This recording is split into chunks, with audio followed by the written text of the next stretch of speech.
अच्छा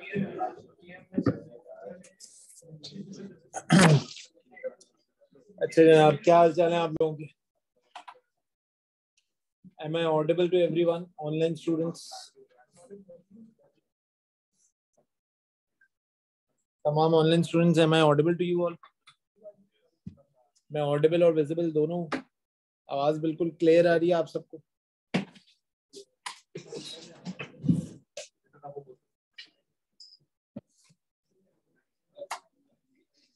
यार गुलवाई हैंडआउट्स भी लाती है और फाइन भाई से ना एक्सटेंशन भी लाता है। फाइन भाई बोले बिलाल हैंडआउट मांगा।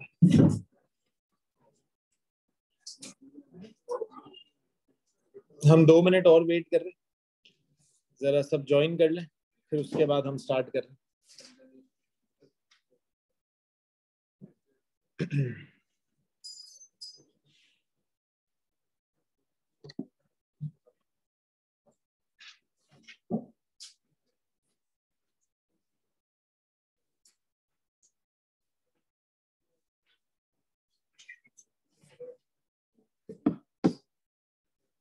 अच्छा चले, लेट्स स्टार्ट नाउ।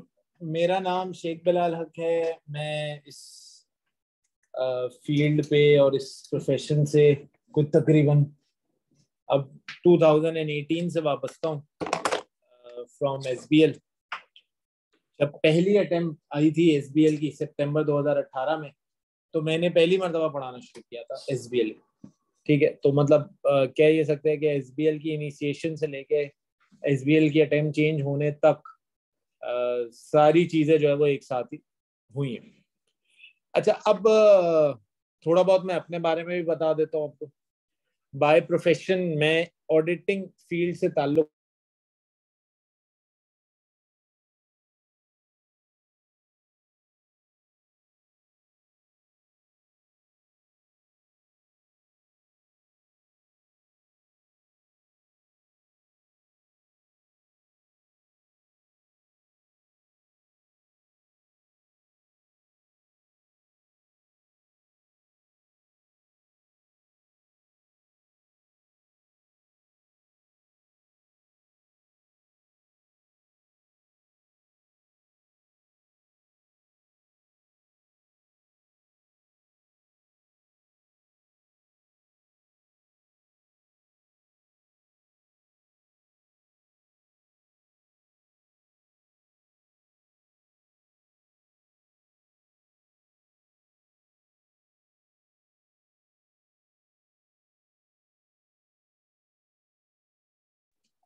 अच्छा, अब 2 से 3 चीजें जो आज की क्लास में मैं चाह रहा था कि मैं आपसे पहले तो मैं करवाऊं, उन चीजों को बात करें हम, और फिर मैं आपसे एक्सपेक्ट करूंगा कि आप मुझे बताएं कि उन चीजों में आपको समझ आ रहा है या नहीं।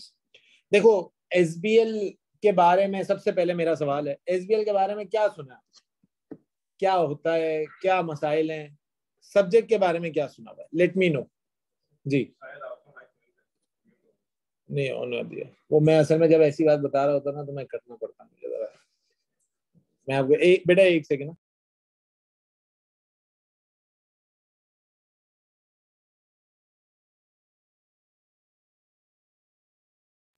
सही है बेटा, तो मुझे बताएं आपने क्या मिथ्स एंड स्टोरीज सुनी हुई है, ताकि मेरा माइक, मैं ऑडिबल हूं आप सबको आई गेस। आपने क्या मिथ्स एंड स्टोरीज सुनी हुई है जी एसबीएल के हवाले से? डिफरेंट किस हवाले से? एक ही क्वेश्चन आपसे पूछा जाता है और उससे रिलेटेड आपसे सवालात पूछे जा रहे होते हैं, और कोई चीज? सर F1 जो है बेटा है एसबीएल अब्बू। अच्छा, F1 बेटा है एसबीएल अब्बू है, सही है। और कोई सवाल? और प्रोफेशनल मार्क्स मुश्किल होते हैं। मुझे लगा था आज मैं क्लास में आऊंगा तो मुझे बोला जाएगा कि क्या सर मैं एसबीएल पढ़ूं या मैं एसबीएल ना पढ़ूं, क्योंकि मेरे हिसाब से लोग ये कहते हैं कि अटेम्प्ट जो है वो चेंज। मैं आज ये सोच के आया था कि मैं मुझसे सवाल पूछा जाएगा कि सर ये एसबीएल क्या है, ये बहुत बड़ा मसला बना हुआ है सर। मेरे पास कल से लेके आज तक कोई 85 मैसेजेस आए हुए हैं कि सर एसबीएल की अटेम्प्ट चेंज हो रही है, अब क्या होगा, एसबीएल की अटेम्प्ट चेंज हो रही है, क्या पहले वाली बुरी? जी, क्या पहले वाली बुरी या अब वाली बुरी, क्या पहले वाली अच्छी या अब वाली अच्छी? और एसबीएल के अंदर क्या है। अच्छा देखो, सबसे पहले एसबीएल पे जाने से पहले ना हम थोड़ा सा देखते हैं कि हमारा स्ट्रैटेजिक बिजनेस लीडर का एग्जामिनेशन इनकॉर्पोरेट हुआ क्यों। देखिए, आज से चंद साल पहले यानी सितंबर 2018 से पहले ये 2 एग्जामिनेशन होते थे और हमें भी 2-2 पेपर पढ़ाने में मजा आता था, P1 और P3। जाहिर कमाई भी 2 पेपर की होती थी, जो सच बात है। लेकिन अब जो है ये एक सिंगल हैंडेड पेपर में कन्वर्ट कर दिया गया। P1 का जो एरिया था वो गवर्नेंस और एथिक्स से रिलेट कर रहा था, कॉर्पोरेट गवर्नेंस, एथिक्स और उसमें 1-2 और टॉपिक्स थे। P3 का जो एरिया था वो स्ट्रैटेजी और बिजनेस से रिलेट कर रहा था। तो बेसिकली इन्होंने क्या किया, इन्होंने P1 और P3 को मर्ज किया, P1 और P3 को उठाया और एक साथ कंबाइन कर दिया और उसे स्ट्रैटेजिक बिजनेस लीडर का नाम दे दिया। इस एग्जामिनेशन के ना बिल्कुल आपने सही रिव्यूज दिए कि सर ये डिफरेंट पेपर है, अनडाउटेडली एक डिफरेंट पेपर है। ना ये एसबीआर जैसा एग्जामिनेशन है जिसके अंदर we are being tested in according with the IAS, ना ये आपका रिपोर्टिंग जैसा पेपर है, ना ये आपका कोई और किस्म का पेपर। ये एक ऐसा पेपर है जो बच्चा 4-4 अटेम्प्ट में पढ़ने के बावजूद भी फेल हो जाता है और बच्चा पहली अटेम्प्ट में ना पढ़ के भी पास हो। जिस स्टूडेंट का एक मेथोडोलॉजी ऑफ राइटिंग एग्जामिनेशन अच्छा होगा ना, उसके लिए पेपर बहुत आसान है।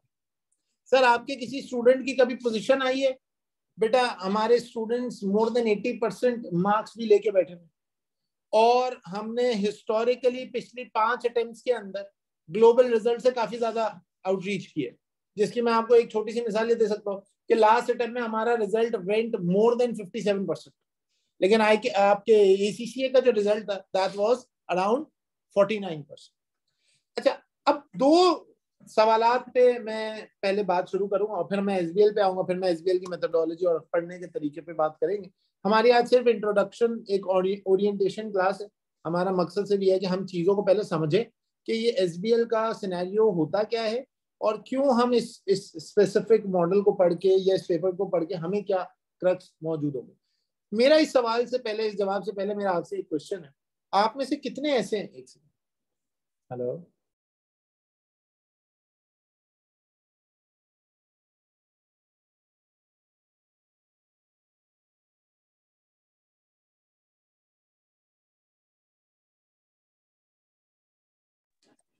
मेरा एक सवाल है आप सबसे, आप में से कितने ऐसे हैं जिनका ये लास्ट एग्जामिनेशन है, ये आपका आखिरी पेपर है? कितने ऐसे हैं जिन्होंने ये सेकंड लास्ट उठाया? कितने ऐसे हैं जिनका प्रोफेशनल का पहला है? क्यों उठाया प्रोफेशनल में पहला? अटेम्प्ट चेंज हो रही है, वेरी गुड, ठीक हो गया। अटेम्प्ट चेंज हो रही है सर, आपकी अटेम्प्ट चेंज हो रही है। देखो, आज एक्सप्लिसिटली मैं तुम्हें ये बात तो बता देता हूँ कि तुम्हारा एसबीएल का पेपर जून अटेम्प्ट के बाद चेंज हो रहा है, यानी June is the last attempt of this examination on old format. Old format पे जून जो है वो आपकी आखिरी अटेम्प्ट होने वाली है। जून के बाद you have to go for a new form of attempt, यानी आप एक नई चीज के ऊपर आ रहे हैं और एक नए एरिया के ऊपर जो है वो अब आप काम करना शुरू करेंगे।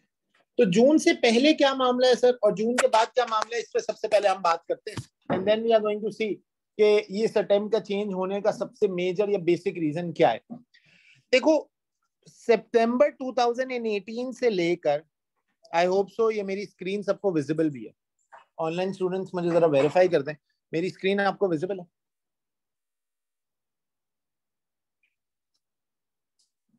Okay, good. देखिए, सितंबर 2018 से लेकर सितंबर 2023, यानी बेसिकली सितंबर 2023 नहीं लिखेंगे, इसको मैं जून लिख देता हूं। जून 2023 is going to be the last attempt of old version of SBL. अब यहाँ पे क्वेश्चन आपके दिमाग में अराइज होता है कि सर ये जो अटेम्प्ट चेंज होगी क्या इससे पेपर आसान हो जाएगा? बहुत बहुत लोगों का सवाल है, मतलब मैं इस वक्त पिछले 1 हफ्ते से सिर्फ इसी सवाल का जवाब दे रहा हूँ। तो मैंने आखिरी काम ये किया कि मैंने अब अपने सोशल मीडिया अकाउंट पे चीजें डाल दी है कि भाई ये हो जाएगा, आप चेक कर लें, आपको समझ आता है तो आप अभी दें, नहीं आता तो आप बाद में दें। या sir this paper is going to become hard. ठीक है, अच्छा अब सवाल ये आता है कि चेंजेस अगर हमें समझ आ जाए तो हम फैसला आसानी से ले लेंगे। सबसे पहले ना what we need to do is we need to identify the changes in this paper. What are the changes in this attempt? देखिए चेंजेस कोई बहुत मेजर चेंज नहीं हुआ। एसबीएल का पहले पुराना वाला स्ट्रक्चर समझते हैं ताकि हमें समझ आ जाए कि नए वाले स्ट्रक्चर में और पुराने वाले स्ट्रक्चर में क्या डिफरेंस है। मैं यहाँ पे आपके अभी आपको कुछ कॉपी नहीं करना, कुछ you don't need to write down anything right now, just focus और मेरी बात सुनेंगे और मेरे मुझसे आप क्रॉस क्वेश्चनिंग करेंगे, आप सवाल पूछेंगे, मुझसे पूछेंगे कि सर ऐसा क्यों है, तो फिर मैं आपको जवाब दूंगा। और दूसरी इंपॉर्टेंट बात जो मैं आपसे करना करूंगा आखिर में, कि आपने अगर कोई और पेपर उठाने का सोचा है तो वो आपका अच्छा फैसला है या बुरा फैसला है इस वक्त, कंसिडरिंग द फैक्ट कि ये आपकी एक चेंजेबल अटेम्प्ट कहलाई जा रही है। नंबर वन, सर एसबीएल के अंदर एक केस स्टडी है। अच्छा एक बात बताओ, तुम में से किसी ने कभी कोई नॉवेल या बुक पढ़ने का शौक है किसी को? एनीवन? ठीक है, कौन सी पढ़ी थी लास्ट? सर इसकी ब्रायन ट्रेसी की पढ़ी थी, टॉप सेलमैन। Top salesman. ठीक है, स्टोरीज ऑफ सेलमैन जैसे कुछ नाम। ठीक है, पक्की बात है पढ़ी थी सर वजह ये। अच्छा चलो कोई बात नहीं, हाँ जी सर वो नाम में गाली है। अच्छा how to not give a, okay मैं समझ गया। ओके, तो इस पेपर के अंदर आपके पास स्पेसिफिकली एक केस स्टडी आती है, सिर्फ एक केस स्टडी है जो इस पेपर में वो आपसे टेस्ट कर रहा है। अच्छा हिस्टोरिकली अब तक ये पेपर जो है वो 4 आवर्स के एग्जामिनेशन टाइम में टेस्ट हो रहा है, 4 घंटे का एग्जाम।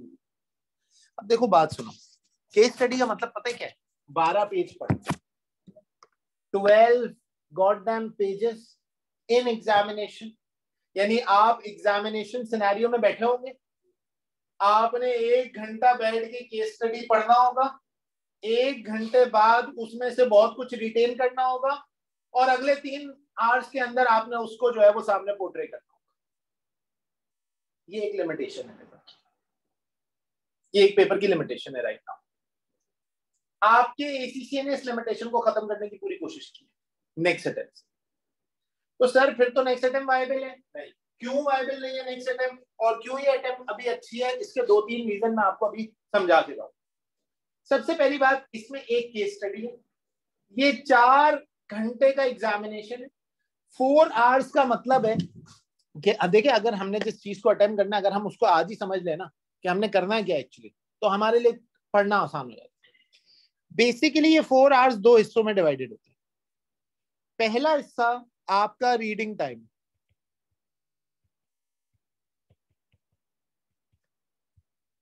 जो कि मैं स्पेसिफिकली बच्चों को कहता हूं कि आपने अराउंड 45 टू 60 मिनट्स रीड करना है। अब इसमें 2 चीजें आ जाती है।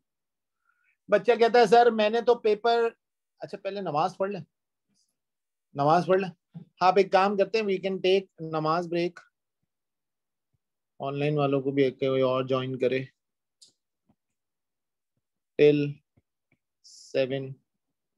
7:10 तक रख ले, 7:05 तक, चले 7:10 तक रखते। आप नमाज पढ़ गए फिर इसको कंटिन्यू करते हैं। ऊपर आपका प्रेयर एरिया बना हुआ है, आप जाके ऊपर पढ़ सकते हैं।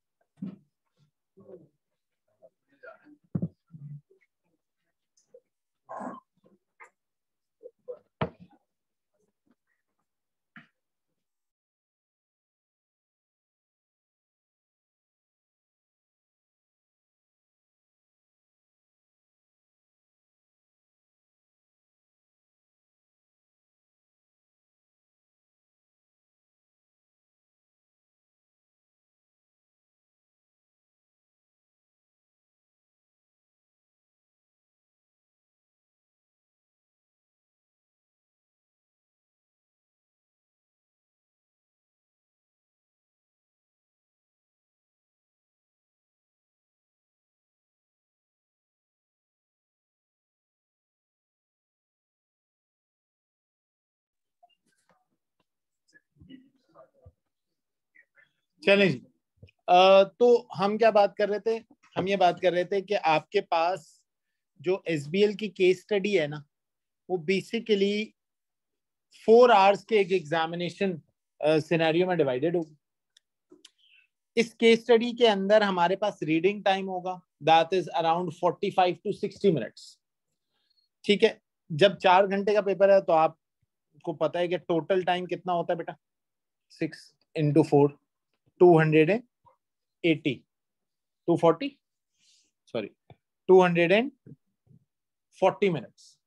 अब अगर मैं उसमें से 60 मिनट माइनस करता हूं तो हमारे पास बचते कितने हैं बेटा, 180 मिनट्स। ये 180 मिनट्स आपका राइटिंग टाइम है। ठीक है, ये 180 minutes is your writing time.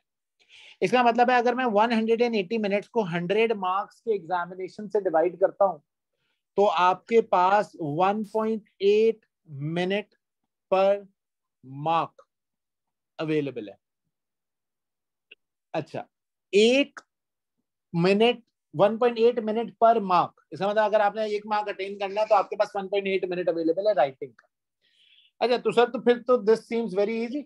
ये नॉर्मल पेपर सिनेरियो में बेटा अपने माइक्स ऑफ कर लें प्लीज, ऑनलाइन स्टूडेंट्स अपने माइक ऑफ कर लें। ये बहुत आसान बात है कोई।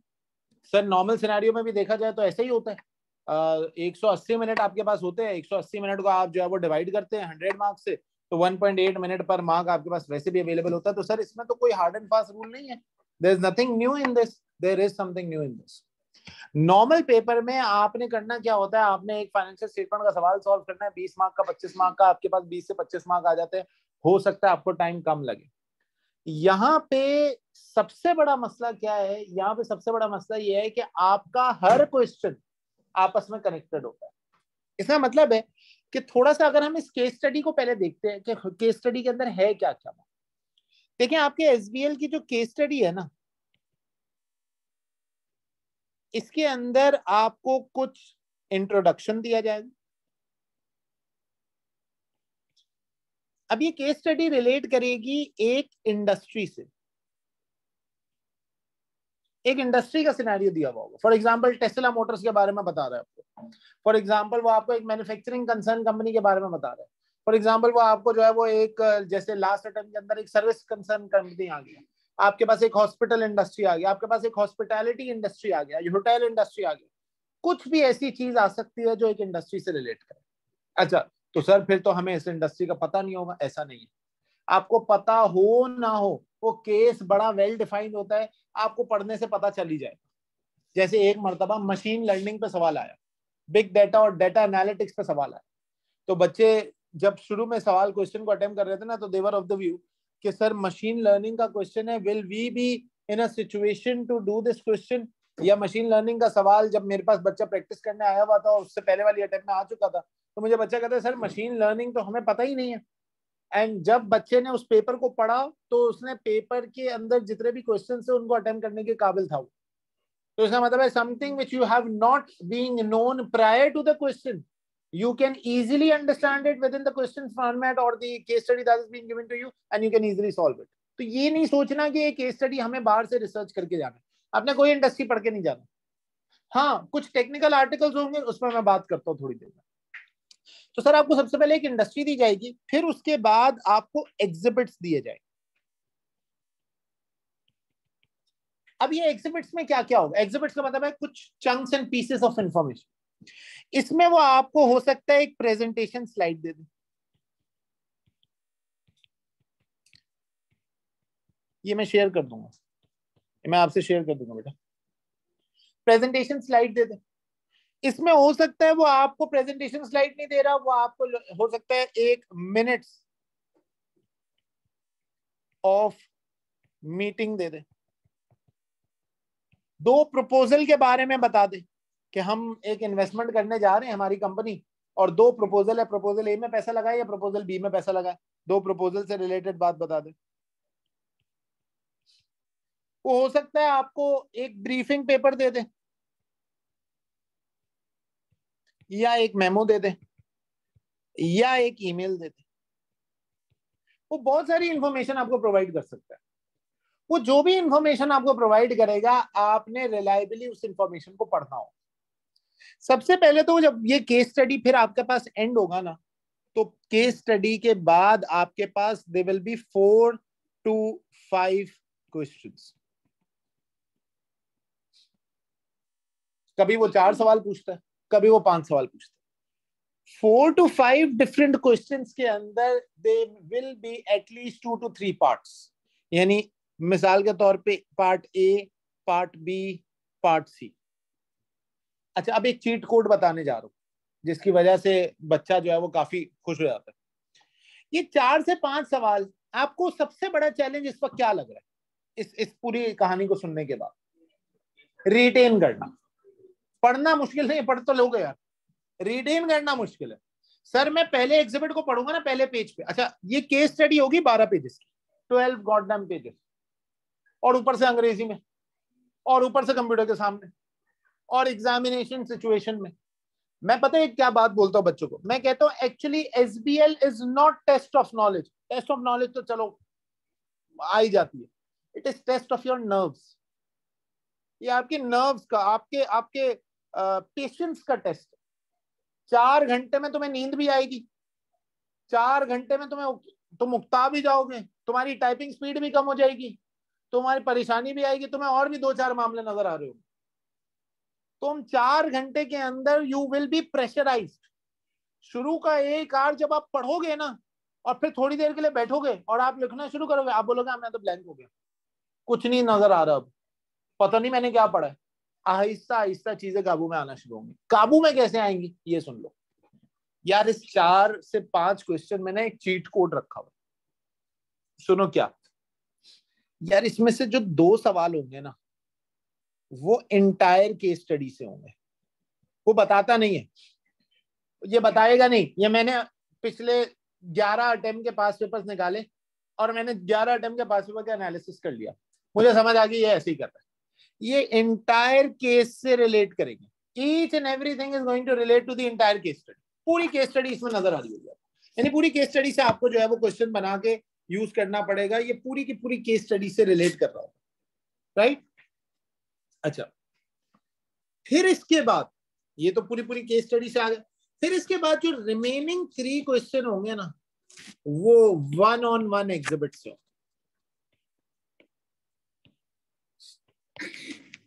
जो रिमेनिंग के 3 सवाल होंगे ना, वो 1-on-1 नहीं। फॉर एग्जाम्पल वो बोलेगा प्रिपेयर अ रिस्क रजिस्टर, और एग्जिबिट नंबर 4 में उसने रिस्क की कहानी दी हुई है, एग्जिबिट नंबर 5 में रिस्क की कहानी दी हुई है। अब आपने वहां से रिस्क निकाला, रिस्क रजिस्टर बना दिया। वो बोलेगा prepare a presentation slide relating to the artificial intelligence, exhibit number 5 में आर्टिफिशियल इंटेलिजेंस के बारे में बताया। लेकिन पहले क्वेश्चन में पता क्या होगा? Evaluate the above given proposal if the entity should adopt this proposal और नॉट। ये एग्जिबिट 1 से भी रिलेट कर रहा होगा, एग्जिबिट 3 से भी रिलेट कर रहा होगा, एग्जिबिट 5 से भी रिलेट कर रहा होगा। तो यार ये चीट कोड आपके पास अवेलेबल है। अब इस चीट कोड का असल इस्तेमाल क्या है वो भी जवाब दे रहा हूं मैं थोड़ी देर में। अब हमारे पास सवाल आता है, सर आपने इतनी बातें कर दी, आओ पहली मर्तबा आज पहली ही क्लास में let's look at the SBL examination. एक पेपर देखते, पढ़ेंगे नहीं, हम सिर्फ देखेंगे, ताकि हमें तसल्ली हो जाए कि जो बात अभी तक हमने की है वो सही की है या नहीं। सर मैं चैट जीपीटी आजकल इस्तेमाल कर रहा हूँ, ठीक ठाक लग रहा है, जबरदस्त चीज है।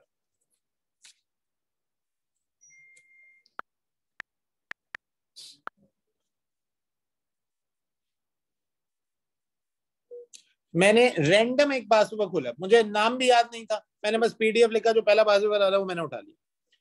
अच्छा, ये पहला ही पास पेपर इत्तेफाक से सितंबर 2018। आपको गिनवाने के लिए ऊपर देखिए पेज नंबर कितने लिखे हुए आ रहे हैं। There are 12 pages, right? As I said sir, सबसे पहले आपके पास ये कंस्ट्रक्शन कंपनी का एक सवाल है, कोफोल्ड कंस्ट्रक्शन के नाम से। सबसे पहले आपके पास क्वेश्चन में इंट्रोडक्शन आ रहा है, फिर उसने आपको रिक्वायरमेंट दे दी। मैंने आपसे कहा था 4 से 5 सवाल होते हैं, question number 1, question number 2, question number 3, question number 4 4 सवाल है। हर रिक्वायरमेंट के 2 से 3 पार्ट होते हैं। 1 के भी 2 पार्ट हैं, 2 का कोई पार्ट नहीं है, 2 का सिर्फ एक ही पार्ट है, 3 के 3 पार्ट एंड 4 के भी इसी तरह 3 पार्ट्स।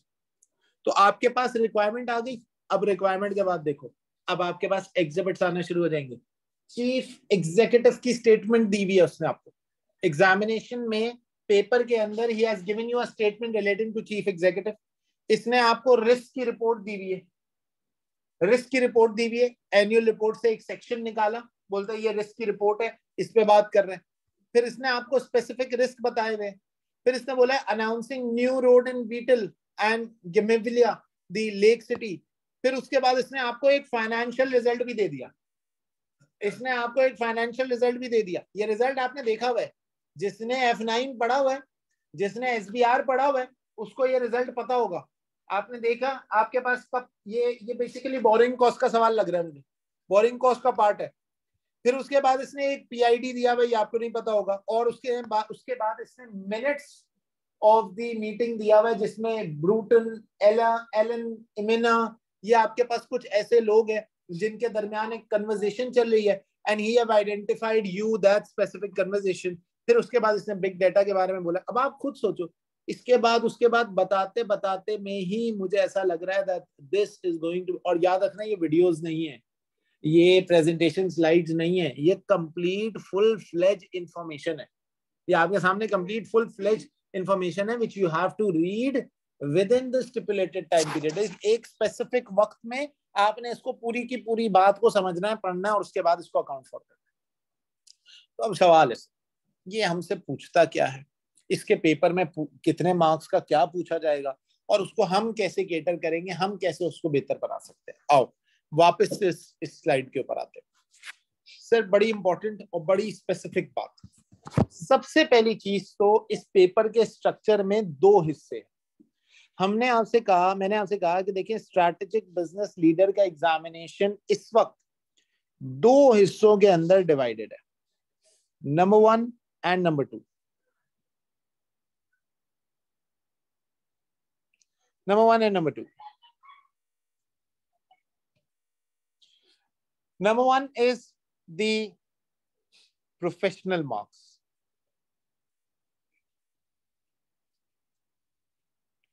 Professional marks. अच्छा, अब ये मेरे ख्याल में हर पेपर में आ गया है, जितने प्रोफेशनल के पेपर्स हैं सबसे पहले SBL में आया था, तो पाइनियर्स है SBL इस प्रोफेशनल मार्क्स के। जितना आपके दूसरे पेपर में है ना, उतना ही इसके अंदर भी है, यानी 20% प्रोफेशनल मार्क्स। आप में से कितने लोगों ने रिसेंटली कोई प्रोफेशनल का पेपर दिया? क्या आपने 20% मार्क्स देखे? AFM में देखे, AFM में देखे, AAA में देखे। इसका मतलब है वो 20% प्रोफेशनल मार्क्स आप ऑलरेडी पहचान चुके।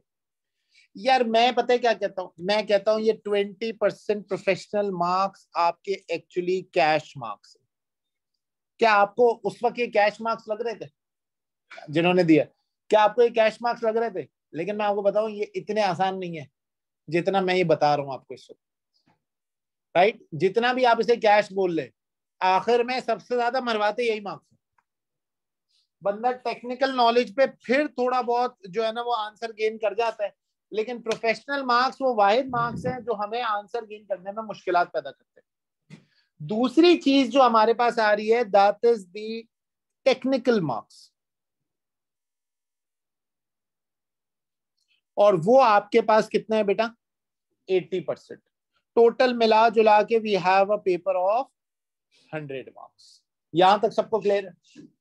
अच्छा अब सुन लो, ये जैसे वो थे वहां पे वैसे ही मार्क्स दूसरे पेपर में थे, वैसे ही यहाँ पे भी है।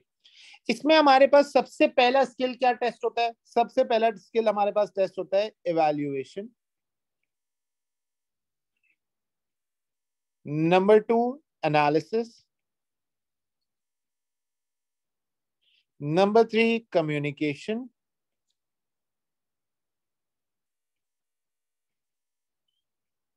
Number 4 skepticism. And number 5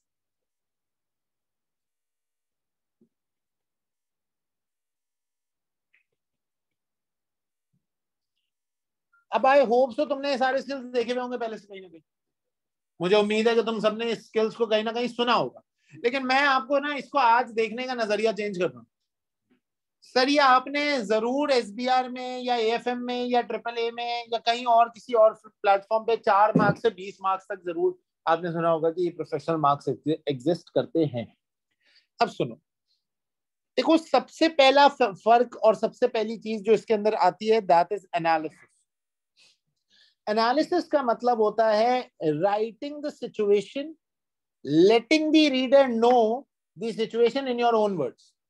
for example मैं कह रहा हूं कंपनी को लॉस हुआ, कंपनी के डायरेक्टर्स कंपनी को छोड़ने की बात कर रहे हैं, कंपनी के directors want to leave this company, company को लॉस हो गया है, there is fraudulent activity identified.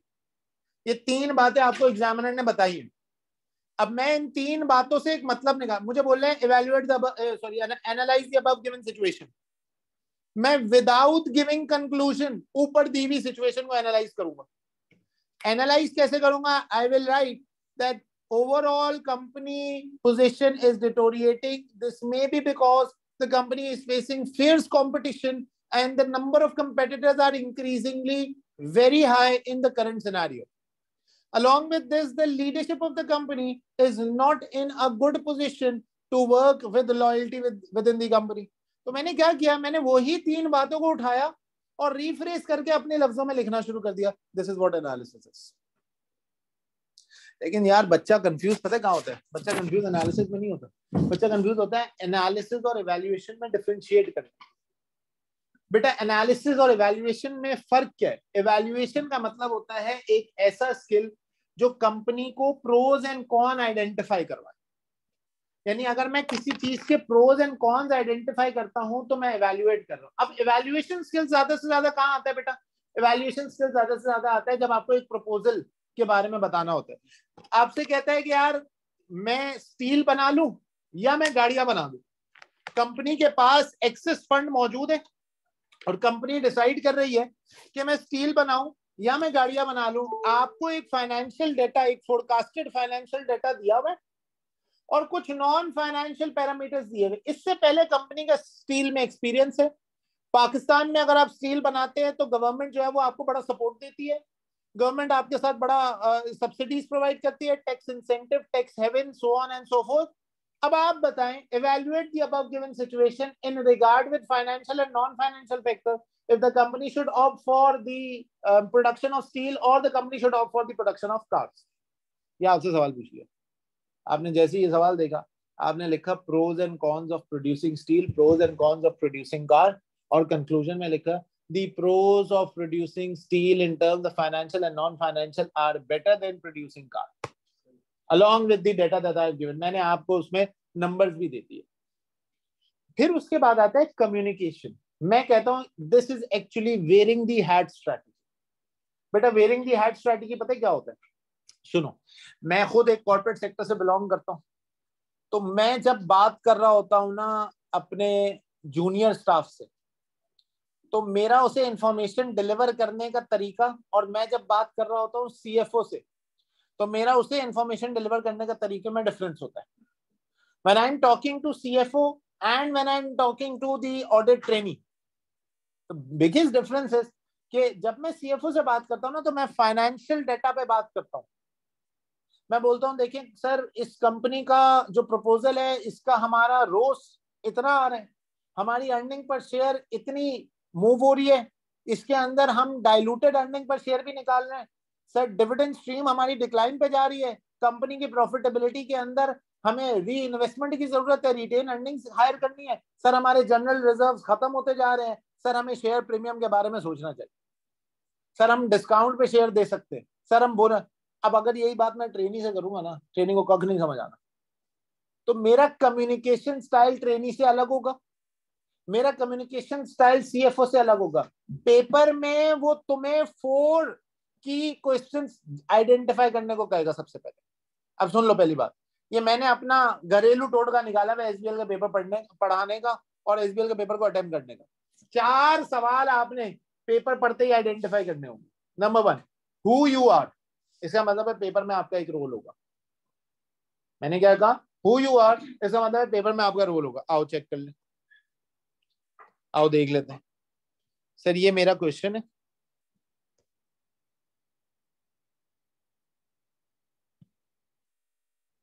देखें आप यहां पे लिखा होगा,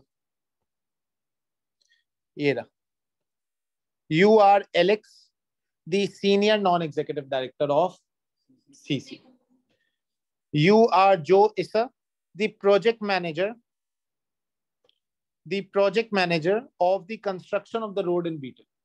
पहली केस में तुम क्या थे, senior non executive director. Sir मेरा प्रोफेशनल जार्गन अलग होंगे, मेरा कम्युनिकेटिव स्टाइल अलग होगा, मेरा कम्युनिकेट करने का तरीका बहुत डिफरेंट होगा as compare to the person जो कि प्रोजेक्ट मैनेजर है। तो सबसे पहली तो चीज तुमने एसबीएल की क्लास में ये सीख लिया है कि how I going to communicate and to whom am I communicating। तो सबसे पहला सवाल जो तुमने लिखना है ना, वो लिखना है, तो सबसे पहला सवाल जो तुमने आइडेंटिफाई करना है पेपर पढ़ते ही, वो आइडेंटिफाई करना है हु यू आर, आप कौन है। दूसरा सवाल तुमने आइडेंटिफाई करना है whom you are communicating to। ये देखो पहला सवाल, you are Alex the senior non executive director, कहता है prepare a briefing paper for the, तो तुम किसको लिख रहे हो, और तुम हो कौन, नॉन एग्जीक्यूटिव डायरेक्टर, तो तुम्हारी रिपोर्ट पढ़ेगा कौन, बाकी non executive and executive directors. यहां आ जाओ, आप प्रोजेक्ट मैनेजर हो, prepare memo address to OW which critical, अब ओडब्ल्यू का रोल दिया हुआ होगा ऊपर गई, तो इसने यहां नहीं बताया। तीसरे क्वेश्चन पे पढ़ लो, आप पेट सिंह है, a consultant employed by chassis board, बाहर वाला कंसल्टेंट है आप इंटरनल बंदे या नहीं है, एक अनबाइस्ड आदमी है, but you are a consultant. लिख किसको रहे हैं, कॉन्फिडेंशियल मेमो लिखना है चेयरमैन ऑफ द कंपनी का। बेटा चेयरमैन ऑफ द कंपनी को अगर मैं लिखूंगा और मैंने सारी फाइनेंशियल बात लिख दी ना, जीरो मिलेगा। बेटा मैं सीएफओ को थोड़ी लिख रहा हूँ, मैं तो चेयरमैन ऑफ द कंपनी को लिख रहा हूँ। चेयरमैन कोई और है, सीएफओ कोई और है। Chairman will be having financial knowledge but not up to the extent of CFO. तो मैं अगर उससे बहुत प्रोफेशनल जार्गन पे बात करने चला गया, मैंने कहा सर मैं तो इस पर्टिकुलर जो हमारे पास प्रपोजल है ना सर, इसका हमने बोरिंग कॉस्ट एनालिसिस भी करके देख लिया, लेकिन हमें लगता है कि इक्विटी फाइनेंसिंग से ज्यादा फायदा होगा, बट इक्विटी फाइनेंसिंग में भी हमारे पास दो ऑप्शन है, कॉमन स्टॉक पे जाए या प्रेफर्ड स्टॉक पे जाए। प्रेफर्ड स्टॉक हमारे लोन प्रोवाइडर है, उसमें हमें शेयर नहीं देना पड़ेगा। वो बोलेगा यार कैसी बात है, वो बोलेगा पहले मक्खन तो लगाओ कंपनी को। पेपर में क्वेश्चन में जब आप चेयरमैन को लिखते हैं तो पहले आप मक्खन लगाते। Your company is profound company and we have been working in this company. It creates immense pleasure for me to work for a very loyal and a very fruitful company. अब बता रहा हूँ कंपनी के हालात बुरे। Your company has historically presented a very good result, but right now it is not presenting result. आपका profit गिर रहा है। सिंपल बातें करनी है चेयरमैन के साथ।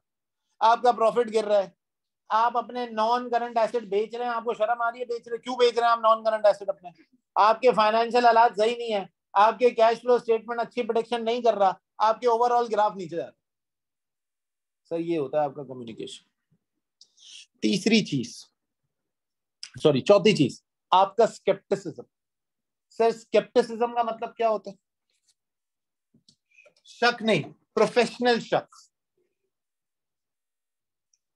शक तो बीवी करती है बेटा।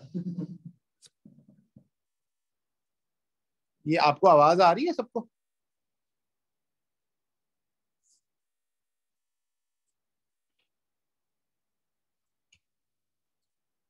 सबको आवाज आ रही है ना, ओके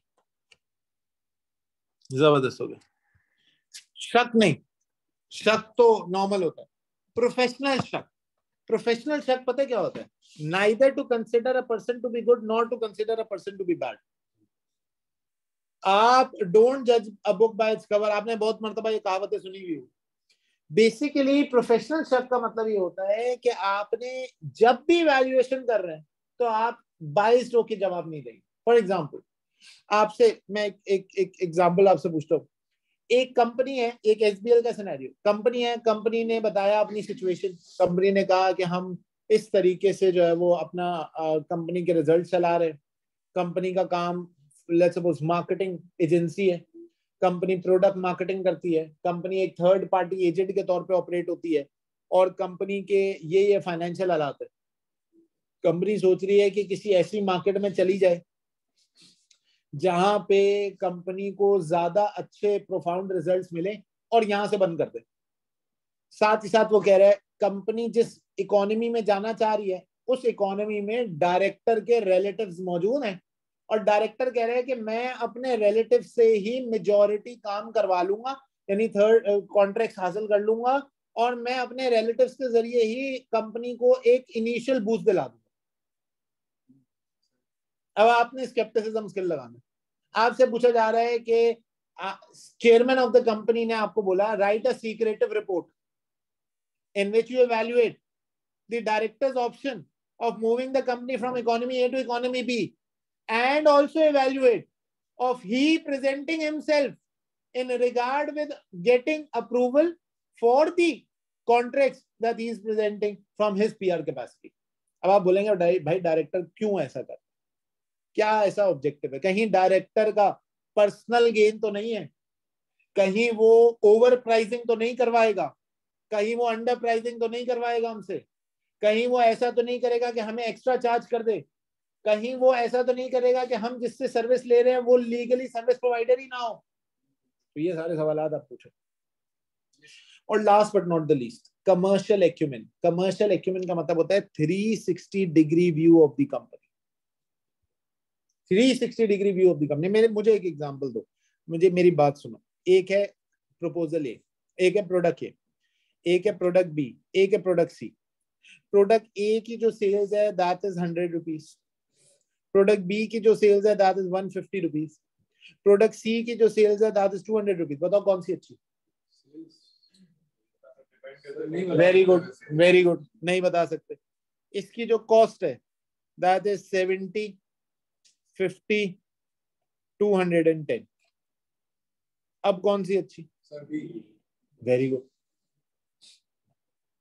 कंपनी को 10 रुपए का लॉस यहां से आ रहा है, कंपनी को 100 का प्रॉफिट यहां से आ रहा है, कंपनी को 30 का प्रॉफिट यहां से आ रहा है, 120 का कंपनी का क्यूमुलेटिव कंसोलिडेटेड प्रॉफिट है। मेरा आपसे बड़ा अहम सवाल है सर, बताएं कंपनी का प्रॉफिट अगले 10 मिनट में कैसे बढ़ा दूं? वेरी गुड, क्या बोला आपने? ये अगर जवाब दिया पेपर फेल।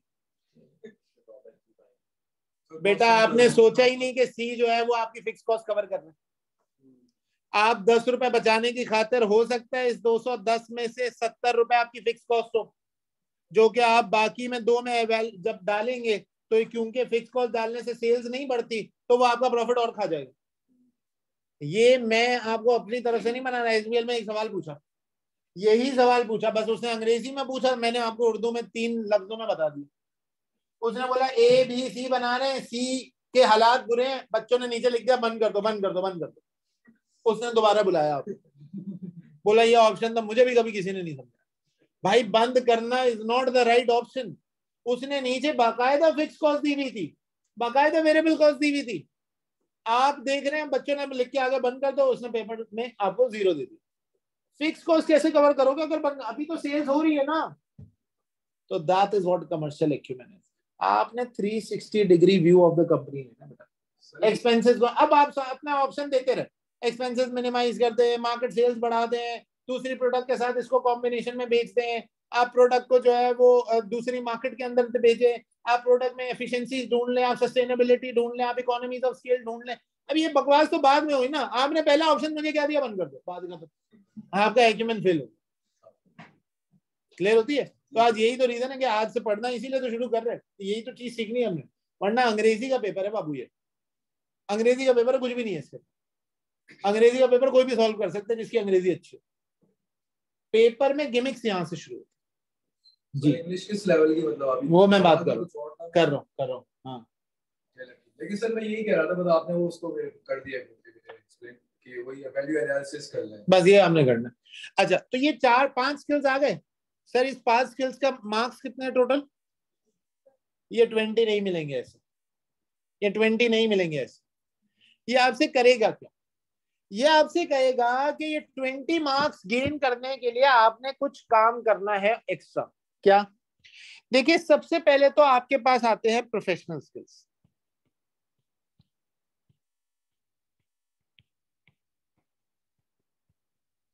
आपने ये प्रोफेशनल स्किल्स शोकेस करने हैं 4 क्वेश्चंस की बेसिस पे। Question number 1, who you are. आप कौन है पेपर के अंदर? मैं सीएफओ की टोपी पहन के बैठ गया, मैं आज सीएफओ, मैं आज फाइनेंशियल बातें ज्यादा करूँ, मैं सीईओ की टोपी पहन के बैठ गया, मैं सीईओ हूं, मैं 360 डिग्री इंपैक्ट लाऊंगा कंपनी में, मैं फाइनेंशियल भी करूंगा, मैं नॉन फाइनेंशियल भी करूंगा, मैं वर्क रिलेटेड भी करूंगा, मैं पीपल रिलेटेड भी करूंगा। फिर whom you are communicating to,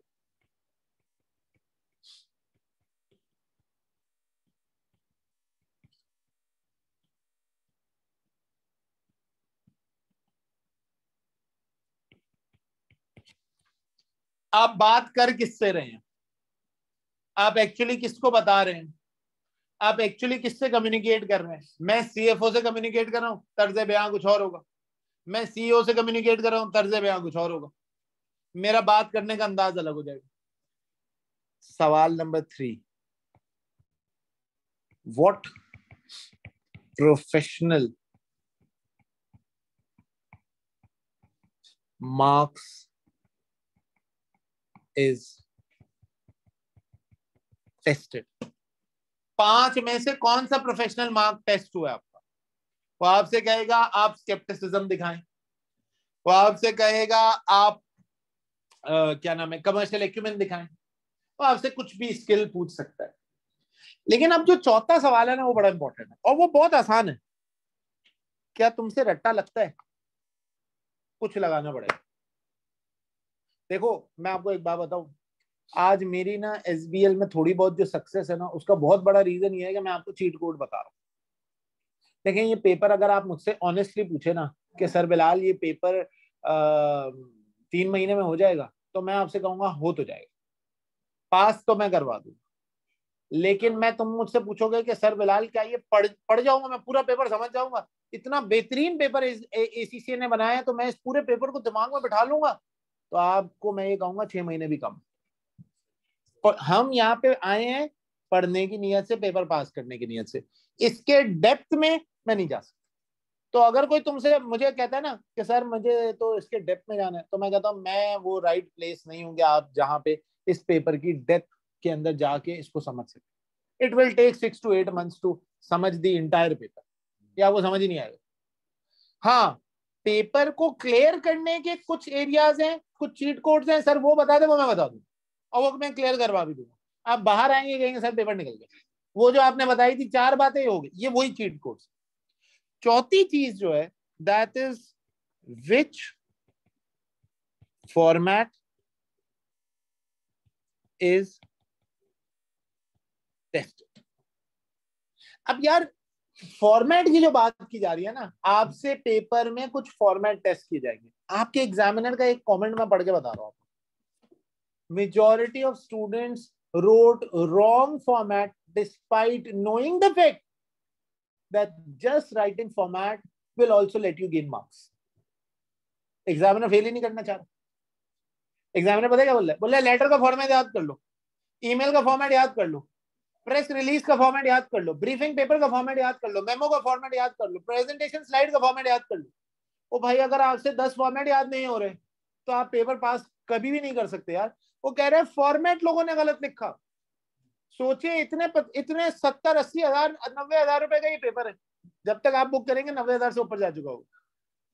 बेटा जिस तरह पाकिस्तान के हालात है अल्लाह खैर करे, लेकिन 80-90 हजार का पेपर, फिर 30-40 हजार रुपए आप यहाँ पे दे रहे हैं। सोचिए 1 लाख प्लस आपका इमोशनल इन्वेस्टमेंट। जाहिर है आप लोग आज यहाँ पे आए हैं तो आप मुझ पे 1-1.25 लाख का भरोसा करके आए। आप सबके 1-1.25 लाख आज मेरे हाथ में, मानते हैं इस बात को? तो या तो मैं आपको 1-1.25 लाख की बेड़ा पार करा दूंगा, आप पास हो जाएंगे, या मैं 1-1.25 लाख आपके डुबा दूंगा, अल्लाह ना करे। ये भी बता दूं आज अभी बैठे बैठे ये बात बोल के जा रहा हूँ, ये यूट्यूब पे रिकॉर्डिंग पे जाएगी ये बात, अल्लाह खैर करे। बच्चा क्लिप निकाल के लगा देता फेसबुक पे, सर बिलाल ने ये कहा। सुन ले बात, इस क्लास में से 100% बच्चा पास नहीं होगा, आज बता रहा हूँ, हो ही नहीं सकता। प्रोफेशनल का पेपर, इस क्लास में से 65+% बच्चा पास है, ये भी मैं आज लिख के दे रहा हूं। तो अब आप ढूंढ लें आपने 65 में रहना है या आपके पास अदर ऑप्शन भी है 35%। ग्लोबल रिजल्ट 50% है, शेख बिलाल का रिजल्ट 65% है। 60-65%, मैं आपको बताऊं मैंने हिस्टोरिकली इससे ऊपर रिजल्ट देखा ही नहीं अपना। मतलब 67 चला जाता है, 68, 65, 64, बस ये ब्रैकेट में चलता रहता। मैं कोई एक सुपरफिशियल ह्यूमन बीइंग नहीं हूँ कि मैं एक दिन आगे बोलो मुबारक हो भाई 100% रिजल्ट अपनी पूरी क्लास का लिया। 70 बच्चा मेरी क्लास में बैठा था, 70 का 70 पास हो गया, हो ही नहीं सकता पास। जब वो आदमी ग्लोबल में इतना पास नहीं कर रहा तो मैं कैसे करूंगा? तो आप पहले दिन बता दू, देखो आज या तुमने फैसला लेना बैठना है या जाना। आज तुम लोग इस नियत से आए हो कि या तो हम बैठेंगे या हमारे पास और 4 ऑप्शन खड़े हुए हैं। एसबीएल पढ़ाने वाले बहुत है, ये अजीब सी बातें कर रहे हैं। किसी ने मुझे बोला मेरा तो 100% रिजल्ट है, चले जाओ भाई, मुझे भी बोलो, मैं भी वहीं पे आ जाऊंगा, मैं भी उसी से पढ़ लूं। वही बता रहा हूँ हसीब, वही बता रहा हूँ 65% रहने में क्या कर। या तो मेरा 65% रिजल्ट में आपने रहना है, या अगर कोई क्लेम करता है ना, जैसे एक बार एक टीचर आया, मैं नाम नहीं कोट कर सकता, उसने बोला मेरा 100% रिजल्ट है एसबीएल का। मैं हैरान और परेशान हो गया, तो पता चला बच्चे 2 थे। सही है, उसका क्लेम गलत नहीं है, 100 है, 2 बैठे 2 पास, बहुत बड़ी बात है। और सोचो अगर 1 पास हो जाता तो 50% हो जाता। तो यार मतलब कहने का मकसद ये है कि आपने अपने आप को ना वो 65% में ढूंढना है, और 65% में ढूंढने के लिए मेरे साथ आपको पूरा फुल फ्लेज फोकस चाहिए। देखिए मैं बड़ी थोड़ी ना कड़वी बातें करता हूँ इस मामले में। मुझे आपका रिजल्ट बड़ा मैटर करता है, क्योंकि देखिए आप जब क्लास में आते हैं ना तो मुझे एक अमाउंट ऑफ मनी नजर आता है, लेकिन मैं दूसरी तरफ एक और बात मुझे नजर आती है कि बेटा ये हलाल करना है। आपको पता है रमजान का बैच है ये, कुछ भी हो जाए, कुछ भी हो जाए, क्लास नहीं स्किप करो। जब मैं इस उम्र में क्लास नहीं स्किप कर रहा, इस उम्र का मतलब है तुमसे 1-1.5 साल छोटा ही हूँ, मैं इस उम्र में क्लास नहीं स्किप कर रहा, तो आप इस उम्र में भी क्लास स्किप नहीं करो। रोजा फर्ज है, फर्ज इबादत करते करते यहाँ आएंगे, पढ़ेंगे, आगे जाएंगे। 100+ आवर्स का ये कोर्स है। I am betting on the fact 100 hours लगाऊंगा, पूरे 100 घंटे दूंगा आपको मैं। 100 घंटों के बाद वर्कशॉप भी दूंगा, पूरी कहानी इसमें बताता हूँ। हम वापस अपने 4 सवाल पे आते हैं, फिर मैं इससे आगे रिलेटेड बात करता हूँ। विच फॉर्मेट इज टेस्टेड? अब सर जहां फॉर्मेट की बात हो गई तो जरा बता दे फॉर्मेट के कितने अमाउंट, कितने टाइप्स होती है, तो हम पहले ही दिन समझ जाएंगे। मैंने ये हैंडआउट निकाल दिया आपका फॉर्मेट वाला, यदि अगर आप लोग डिस्ट्रीब्यूट कर लें। ये 2 हैंडआउट्स हैं, एक एक करके चला। आपकी नजरें यहाँ होंगी, हैंडआउट आपको मिलेगा, पैसे भरे ना भरे हैंडआउट आपको पूरा मिलेगा। सुन ले बात सर, सबसे पहली चीज आपके पास रिस्क रजिस्टर आता है, आपके पास ब्रीफिंग पेपर आता है, आपके पास प्रेस रिलीज आता है, आपके पास प्रेजेंटेशन स्लाइड आती है, आपके पास रिपोर्ट, बेटा और मिल जाएंगे, अगर कम हो गए तो और मिल जाएंगे, आप लोग पास करते हैं। रिपोर्ट आता है, आपके पास मेमो आता है, आपके पास मेमो, रिपोर्ट, ईमेल आता है, और आपके पास लेटर आता है। ये फॉर्मेट है, ये सबके फॉर्मेट मैंने दे दिए। ये वाला अगर आप हैंडआउट देखेंगे तो फॉर्मेट दे दिया, अभी मैं ऑनलाइन वालों को भी भेज रहा हूँ, इसमें फॉर्मेट दिए। अब ये फॉर्मेट क्या है, कैसे टेस्ट होते हैं, सबको मिल गया? तुम लोगों को पहला नहीं पता?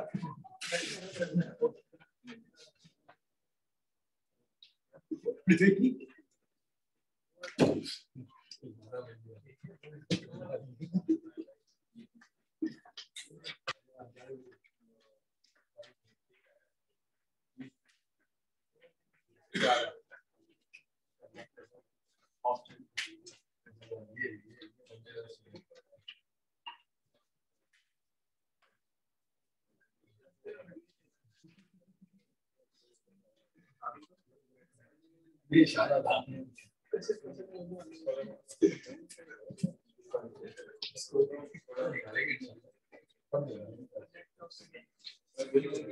सर के लोग सीधे का फॉर्मेट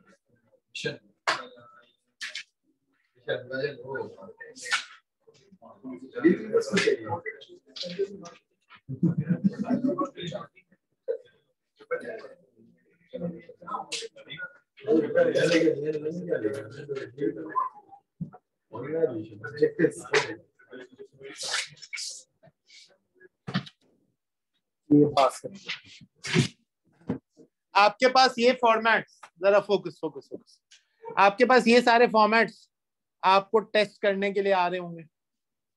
इन फॉर्मेट्स की बेसिस पे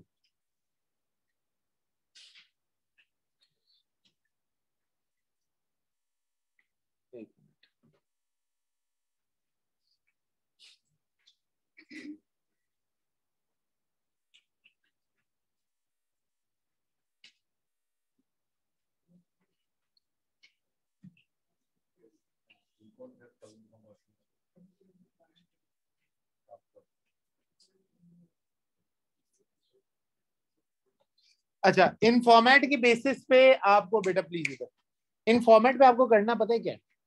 अब आपने करना ये है कि वो आपसे फॉर्मेट बनवाएगा, वो बोलेगा इन फॉर्मेट पे प्रोफेशनल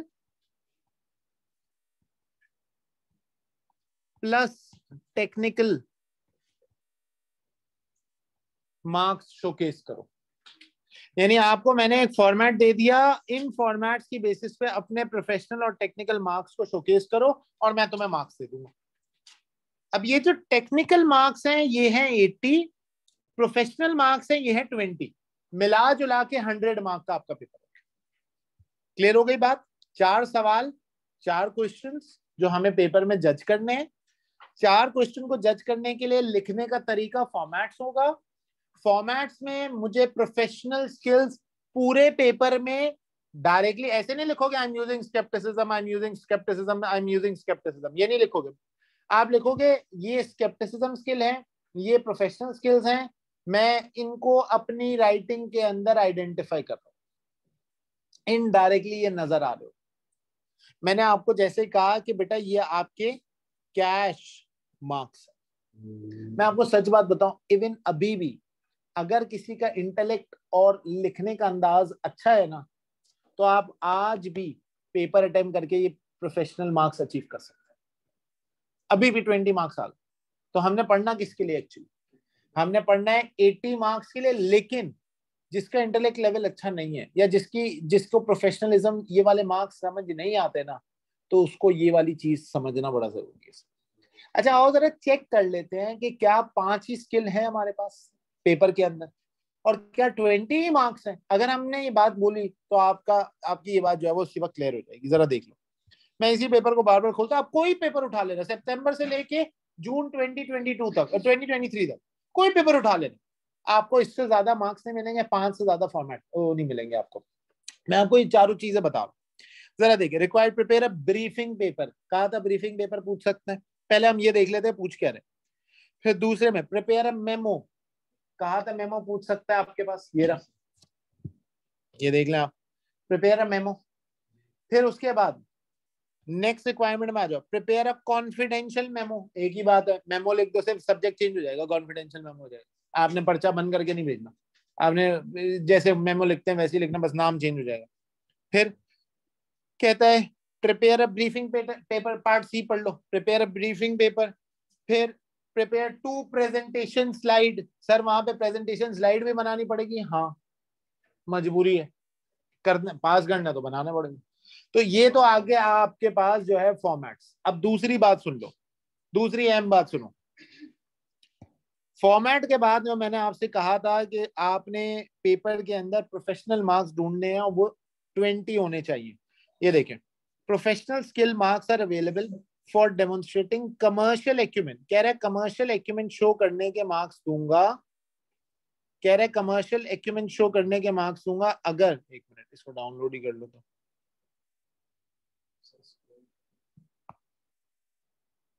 छोड़ोगे।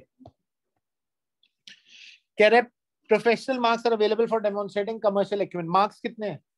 2। तुम साथ साथ मार्क्स गिनते रहना, कितने मार्क्स हो गए भाई? 2 मार्क्स हो गए, ऐड करता हूं सिर्फ। दूसरा है professional skill marks are available for demonstrating scepticism skills, 2 + 4 6 marks हो गए। फिर उसके बाद कहता है professional skill marks are available for demonstrating scepticism. फिर कहता है professional skill marks are available for demonstrating evaluation. Professional skill marks are available for demonstrating commercial acumen. 2 4 14 marks. सही गिन रहे हैं ना, ऐसा ना हो बाद में पता चले 22 हो जाए। Professional skill marks are available for demonstrating communication skills in presenting the point. तुमने गलत गिन लिया ना मेरे को। अच्छा सही है, तो 4 मार्क्स ऊपर हो गए, इसका मतलब है कितने हो गए टोटल 20 मार्क्स। मैंने कहा था 5 स्किल्स आएंगे, 5 ही स्किल नजर आए। तो सर बड़ी आसान बात हो गई हमारे, हमने ये 20 मार्क्स शोकेस करना है, फॉर्मेट सही रखना है, हमारा हेडर सही होना चाहिए, हमारे फुटर सही होने चाहिए। हेडर का मतलब है किसको लिख रहे हैं ये पता होना चाहिए, विद रिगार्ड्स टू कौन लिख रहा है ये पता होना चाहिए, और मेरा दिमाग उस वक्त अगर सीएफओ बनना है तो सीएफओ वाला होना चाहिए, सीईओ बनना है तो सर वो जो दिमाग की ट्यूनिंग है ना, वो ट्यूनिंग करना हम साथ सीखें। अच्छा अब वापस आ जाए सर, ये तो सारी बात हो गई, अब आते हैं मेन कोर्स की तरफ। ये तो हो गया आपका एपेटाइजर, हमने देख लिया कि भाई शुरुआत कैसे होगी। अब हम देख रहे हैं टेक्निकल में क्या है। देखें बेटा, there are total 10 to 11 chapters जो मैंने ब्रेक डाउन किए हैं। ये 10 से 11 चैप्टर हम डिटेल में टेक्निकल पार्ट में पढ़ेंगे। इसमें तुम्हें बोरियत भी होगी, यार ये तो सर पता है, ये तो पता, बोलते रहना पता है, मैंने फिर भी पढ़ाना है, आपको पता है नहीं है, मैंने पढ़ाने के पैसे लिए, मैं आपको पढ़ाऊंगा। अब आपने करना क्या है इसके साथ, टेक्निकल स्किल्स में क्या या टेक्निकल पार्ट में क्या है, टेक्निकल मार्क्स जो कि हैं हमारे 80, इसमें हम सबसे पहले 80% कहते थे, सबसे पहले हम पढ़ेंगे स्ट्रैटेजी।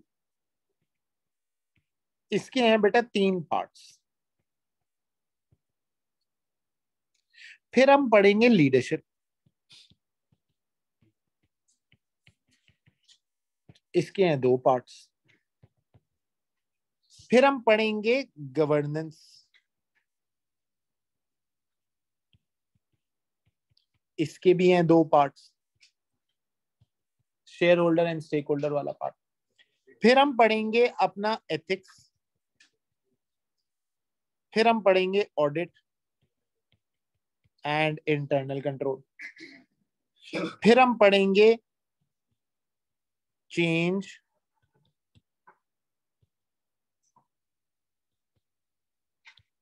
मैनेजमेंट, फिर हम पढ़ेंगे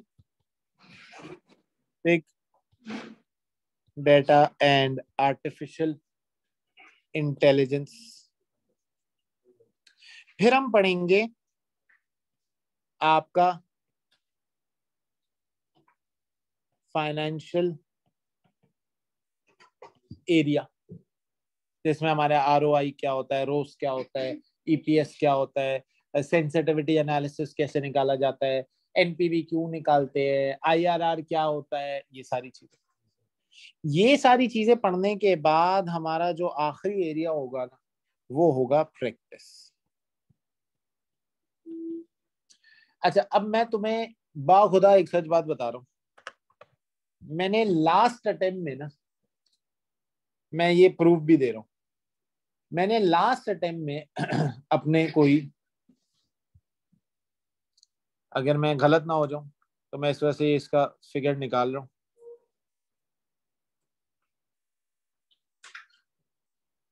मैंने लास्ट अटेम्प्ट में बेटा 283 पास पेपर बच्चों के चेक किए, 283 पास पेपर चेक किए, मतलब आपने 280 पास पेपर नहीं कर लिए एक बच्चे ने, 283 पास पेपर का मतलब है लास्ट अटेम्प्ट का हमारा साइज था more than 70 plus students, plus recorded वाले अलग।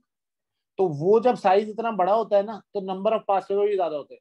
अब इसके अंदर 280 पास पेपर का मतलब क्या है, आप 70 से अगर डिवाइड कर दे एवरेज, अगर एक बच्चा 6 से 7 पास पेपर, और आपको पता है एवरेज एक बच्चा 6 से 7 नहीं उससे ज्यादा कर रहा होगा, क्यों, क्योंकि वो कुछ तो चेक करा रहा होगा, कुछ वो सर की डांट की वजह से कि नहीं कराऊंगा चेक, यार ये तो बंदा डांट देता है मुझे, तो वो नहीं भी करा रहा होगा। तो आप सोचे जब आप क्लास में आ रहे हैं ना, तो मुझे 2 काम चाहिए आपसे, आपके पास आज एक पूरा पूरी इजाजत है, आप यहाँ से उठिएगा, बाहर जाकर बोलिएगा यार नहीं पढ़ना, इससे अजीब बातें करता है, या फिर अगली क्लास में वापस आ जाएगा बोलेगा इसी से पढ़ना। पहली चीज सुन ले बेटा, मैं सिर्फ एक चीज पे बिलीव करता हूँ एंड दैट इज प्रैक्टिस। आपको एसबीएल पास करना है, 2 बातें दिमाग में रख लो, पेपर पूरा नहीं हुआ दुनिया का कोई पेपर पास हो सकता है, एसबीएल नहीं पास हो सकता। मैंने सितंबर 18 से लेके जून 2022 तक जितनी अटेम्प्ट पढ़ा लिए हैं, मुझे आज तक ऐसा बच्चा नहीं मिला कि सर पेपर 99% अटेम्प्ट किया और फेल हो गया और पास हो गया। जब तक पेपर आप 100% अटेम्प्ट नहीं करते, पेपर पास होने के चांसेस कम हो जाते हैं। तो you have to attempt paper at any cost up to the extent of 100%। 100% paper अपने अटेम्प्ट करना ही करना है। कैसे करेंगे मैं बताता हूं। पहला पेपर जब हम प्रैक्टिस करने बैठेंगे ना, तो आपका जवाब पता क्या आएगा, सर 6 घंटे हो गए पेपर कंप्लीट नहीं हुआ। मैं कहूंगा चलो मुबारक हो, तुम सक्सेस की पहली स्टेप पे चढ़ गए, कर लिए ना, 6 घंटे लगा दिए अपने। भाई इस पेपर को अटेम्प्ट, मैंने आपसे कहा ना टेस्ट ऑफ नर्व, सोचो घर में बैठ के 6 घंटे पहले पेपर को लगा रहे हो, ना कोई काम कर रहे हो ना कुछ कर रहे हो, 6 घंटे रूम बंद किया, 6 घंटे के लिए अंदर पड़े हुए और पेपर अटेम्प्ट करने की कोशिश कर। दूसरा पेपर होगा आपका 5 सवा 5 घंटे, तीसरा होगा आपका 4 सवा 4 घंटे, चौथा, पांचवा, छठा, सातवां, अब आप रिदम में आ गए। अब आप 3:30 में भी पूरा कर लेंगे, 3:45 में भी पूरा कर लेंगे। Now this is how you need to go through. भाई देखो मेरे साथ पढ़ने का एक ही तरीका है। आपने पता नहीं, आप लोगों ने जाहिर रिव्यूज लिए होंगे, पूछा होगा बच्चों से, पुराने बच्चों से, कहीं ना कहीं सोशल मीडिया पे कुछ ना कुछ ये मामला चलता रहता है। मुझे तो मतलब इतनी अजीब सी बात लगती है कि एक पोल चल रहा होता है, फलां टीचर या फलां टीचर। हमें लगता है मुझे ऐसा लगता है जैसे हम बेचने वाले हैं कि मैं बेचूंगा अच्छा या वो बेचेगा अच्छा। मुझे मतलब नबियों का काम है ये, अंबिया अकराम का काम है पढ़ाना, और बच्चे इतनी बेहुरमती वाली हरकत करते हैं कि एक पोल लगा देते हैं, फला टीचर अच्छा या फला टीचर अच्छा। तो वो फिर वहां पे पूरी वोटिंग चल रही होती है। तो बहरहाल ये नॉर्म्स ऑफ द वर्ल्ड है, इसको कुछ कह नहीं सकते। लेकिन आप लोगों ने जहां से भी रिव्यू में, पता है मैं आपको एक बात बताऊं, मैं जब पहली अटेम्प्ट में पढ़ा रहा था ना, आई हैड ओनली 4 स्टूडेंट्स। सच बता रहा हूँ, I was not in TSA, मैं कहीं और था। और आज अल्हम्दुलिल्लाह हम कराची का सबसे बड़ा बैच पढ़ाते हैं, जिसमें हमारे ऑनलाइन भी है, फेस टू फेस, सबसे बड़ा बैच हम पढ़ा रहे हैं इस वक्त एसबीएल में। अल्लाह का बड़ा एहसान है, इसमें मेरा कोई कमाल नहीं है। लेकिन अल्लाह ताला ने ना एक चीज डाल दी जो पूरी मार्केट में आपको बहुत कम मिलेगा, वो था प्रैक्टिस क्वेश्चन। सर आप प्रैक्टिस नहीं करेंगे ना, आपको यहाँ बिठा के प्रैक्टिस करो। Practice is going to make you clear this exam. पता नहीं मुझे ऐसा क्यों लगता है, मुझे लगता है जब मैं आपको देखता हूँ ना, मुझे नजर आता है 1.25 लाख रुपए का भरोसा है आपका मेरे ऊपर। सारी बात एक तरफ, आपका भरोसा एक तरफ। बेटा आप 1,25,000 रुपीज का, और इमोशनल तो अलग पैसे लगा ले आप, ठीक है, वो तो अनगिनत है। 1,25,000 का आप मुझ पर भरोसा करते, 1,25,000 का आप किसी बंदे पे ऐसे भरोसा नहीं करते। यानी आपने कहा यार मैं आपको अपने कैरियर से खेलने दे रहा हूँ, ये लो 1,25,000। तो जब आप मुझे खेलने दे रहे हैं ना, तो मैं आपको अपने कैरियर से नहीं खेलने दूंगा। यानी मैं अपने कैरियर की बात कर रहा हूँ, ये कैरियर ना मैंने अर्न किया है, तो इस चीज को मैं लेके चलता हूँ। तो आप करें ना करें, मुझे आपकी प्रैक्टिस चाहिए। ठीक है,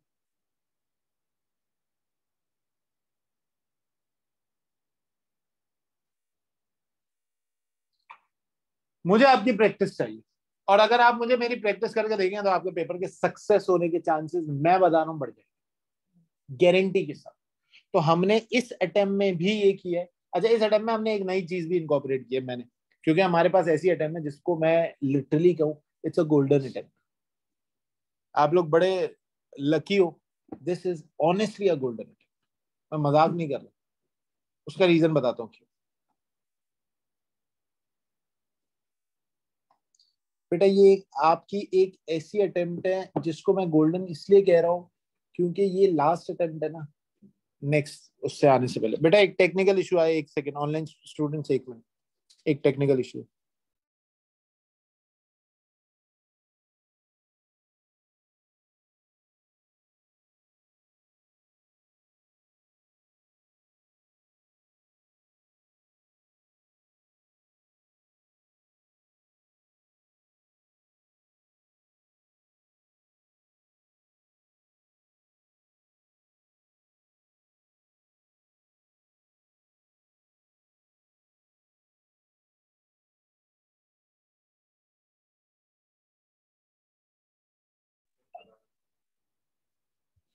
बेटा बात समझ आ रही है? तो मैं ये कह रहा था कि हर अटेम्प्ट मुश्किल होती है, ये अटेम्प्ट भी मुश्किल है। हर अटेम्प्ट में आपको कोशिश करनी है इस अटेम्प्ट में भी आपको मेहनत करके कोशिश करके पेपर निकालने की कोशिश करनी है। ठीक हो गई बात। अच्छा, अब जो मोस्ट इंपॉर्टेंट है, मैंने आपको टेक्निकल पार्ट समझा दिया, टेक्निकल एरियाज को समझ लिया हमने। देखिए, this is the entire structure of the paper. ये हमने पेपर तक की बात करी। अब हम कैसे पढ़ेंगे? देखो, मैं तुम्हें एक बात बताता हूं, हमारे पास पढ़ने के ना दो डिफरेंट रिसोर्सेज मौजूद है। एक रिसोर्स है आपकी P1 प्लस P3 पुराने पासवर्ड, और एक रिसोर्स है आपके SBL के पासवर्ड। अच्छा, ये जो पुराने पास पेपर है ना, क्योंकि ये पुराने पास पेपर है तो इनके फॉर्मेटिंग वैसे नहीं है, लेकिन इनका पूछने का तर्ज बयां थोड़ा सा सेम ही है। ये जो पुराने पास पेपर है, ये हम उस वक्त तक करते रहेंगे जब तक हमारा SBL का सिलेबस 60%। बहुत आसान जवाब है। SBL में केस स्टडी कौन कितनी होती है? अब मैंने केस स्टडी पढ़ी, अब उस केस स्टडी में लीडरशिप भी होगा, उस केस स्टडी में आपके पास फाइनेंशियल भी होगा। अब तुमने फाइनेंशियल पढ़ा हुआ नहीं है, मैं तुम्हें SBL का सवाल करूं, तुम पहले ही कॉन्फिडेंस लूज कर दो। 60% पढ़ने के बाद मैं इस सिचुएशन में आऊंगा कि मैं अपना SBL का पहला पास पेपर कराऊं। तो सर जी, 60% कोर्स के बाद आपका पहला पास पेपर SBL का शुरू होगा। दूसरी कहानी सुनो, हमने करना क्या है, हम एटलीस्ट 20 to 30 P1 P3 के पास पेपर सॉल्व करेंगे, और फिर हम 11 SBL के पास पेपर सॉल्व करेंगे। यार, अगर तुम ये सारे चीजें मेरे साथ कर लेते हो और मेरा रिव्यू ले लेते हो, मैं आपको अपना रिव्यू भी दिखाता हूँ, मेरा रिव्यू ले लेते हो ना, मैं ऑनेस्टली बताऊं, तुम SBL के एग्जामिनर को पकड़ के भी बोलोगे ना पेपर फेल कर दो, तब भी पास कर। हमने यहाँ पे इस वक्त जो बैठे हुए ना, हमने 50 नहीं लेने, हमने 50 से बहुत ऊपर ले। इतनी मेहनत करके भी 50 आए तो क्या फायदा हुआ? दूसरी बात, सबसे अहम बात, सर ये सारी चीजें होंगी, टोटल मिला के कोर्स की ड्यूरेशन है 100 आवर्स। 100 आवर्स के ऊपर मैं हमेशा एक 5 डेज का वर्कशॉप करता हूं। इन 100 आवर्स में तुम्हें कुछ तकरीबन 300 पेजेस की नोट्स मिलेंगे। सारी चीजें आज बता के जा रहा हूँ ताकि नेक्स्ट क्लास में अपनी कहानी शुरू कर दे पेपर से। 300 पेजेस के नोट्स मिलेंगे। ये 300 पेजेस मेरे साथ पढ़े जाएंगे, इस पे प्रैक्टिस करी जाएगी और मामला खत्म हो जाएगा। आखिर में मैं तुम्हें 25 पेजेस की समरी नोट दूंगा। जिस दिन ये दिन आ गया ना, उस दिन आपने इन 300 पेजेस को आग लगा देनी, साइड पे रख देना, ये दोबारा नहीं पढ़ेंगे आप। अब आपके लिए यही सब कुछ हो जाएगा। ये 25 पेजेस में पूरा SBL सम अप हुआ है, पूरा SBL। ये पहली बार नहीं है, पहली अटेम्प्ट नहीं है, ये बहुत पहले से करता हुआ आ रहा हूं, बहुत पुरानी कहानी है। ये जब आप 25 पेजेस में सम अप करेंगे, आप पेपर में जाएंगे, आपको अब बहुत डिटेल भी पता होगा, बहुत शॉर्ट भी पता होगा। अब एक चीज और सुन लो सर, बड़ी अहम बात, मेरे पास आया क्वेश्चन नंबर 1, मेरे पास आया क्वेश्चन 2, मेरे पास आया क्वेश्चन 3, मेरे पास आया क्वेश्चन 4। सर मुझे क्वेश्चन नंबर 1 पे टोटल अलॉटेड टाइम था 30 मिनट्स, क्वेश्चन नंबर 2 पे टोटल अलॉटेड टाइम था 40 मिनट्स, क्वेश्चन 3 पे 60 मिनट। कितने होगा? राइटिंग टाइम की बात करो, 60 40 100 130 माइनस करो 280 में से। हाँ हाँ, 180 में से माइनस 50 मिनट्स। ये मैंने मिनट्स रखे, ये मेरे हो गए टाइम पीरियड। यार याद रखना, मैंने यहाँ पर अपना क्वेश्चन अटेम्प्ट किया, क्वेश्चन मेरा अटेम्प्ट हुआ 80%, 20% रह गया, आप नेक्स्ट पे मूव करेंगे, आप उस 20% को छोड़ देंगे। अभी यहां पे मैंने अटेम्प्ट करने आया, यहां पे मैंने 100% अटेम्प्ट कर लिया, लेकिन 38 मिनट में। ये पॉसिबिलिटी हो सकती है, वहां पे मुझे टाइम लग रहा था, यहाँ पे मैंने 100% अटेम्प्ट किया 38 मिनट में, मेरे पास 2 मिनट यहाँ से बचे, मैं नेक्स्ट पे मूव करूंगा। यहाँ पे भी मैंने 55 मिनट्स में 100% अटेम्प्ट कर लिया, इसका मतलब है 2 मिनट यहाँ बचा लिए, 5 मिनट यहाँ बचा लिए। यहाँ पे क्या हुआ, मैं सर 80% अटेम्प्ट कर सका, कितने टाइम पीरियड में? सर मैंने लेट्स सपोज 50 मिनट में मैंने 80% अटेम्प्ट किया और मेरा 20% रिमेनिंग है। तो अब मैं ये जो 7 मिनट है, ये इस क्वेश्चन में और इस क्वेश्चन में एलोकेट कर आखिर में।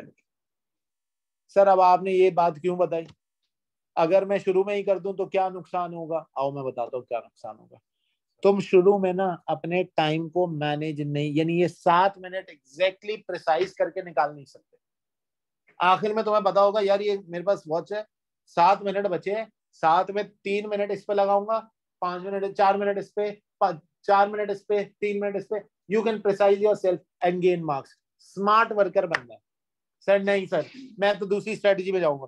मैं यहाँ पे आया, मैंने यहाँ पे 35 मिनट लगा दिए, मैं फ्रीक आउट हुआ। जो काम मैंने यहाँ 38 में करना था वो मैंने 42 में किया।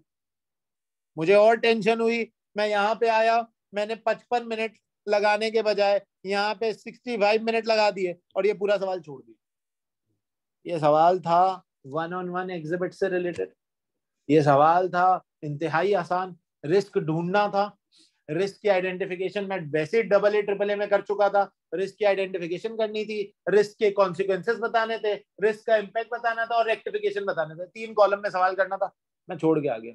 बाहर आके कहता हूँ सर बिलाल 20 मार्क का सवाल छोड़ा, आता पूरा था, भाड़ में जा यार, आता पूरा। आप क्या सोच रहे हैं एक थ्योरी के पेपर में 80 मार्क्स में से आप 50 ले सकते हैं? आप मुझे बता दो। जज्बाती नहीं हो लेकिन इनका अंदर का इमरान खान जाग गया। चलो 45 ठीक है भाई, कह रहे तजर्बा बता रहा हूँ, कितनी बार फेल हुआ है भाई। क्लियर हो गई बात? तो आपको मेरी स्ट्रैटेजी वाकई स्मार्ट लग रही है ना? हम इस तरीके से चलेंगे, देखें बड़ा स्मार्टली हमने, मैं हमेशा कहता हूँ ये हमारे सदका है जो हमने शुरू में रखना पड़ेगा। रखना इसलिए पड़ेगा क्योंकि ये होगा, कहीं ना कहीं मसला है। अच्छा सर अब आप ये बात बता ही रहे हैं तो ये भी बता दें कि एक वैलिड पॉइंट लिखने के कितने मार्क्स, ताकि हम डे 1 से इस कहानी को दिमाग में रखें। आओ इस बात पे करते हैं। बेटा ये मैं नहीं कह रहा, ये आपका एग्जामिनर कह रहा है।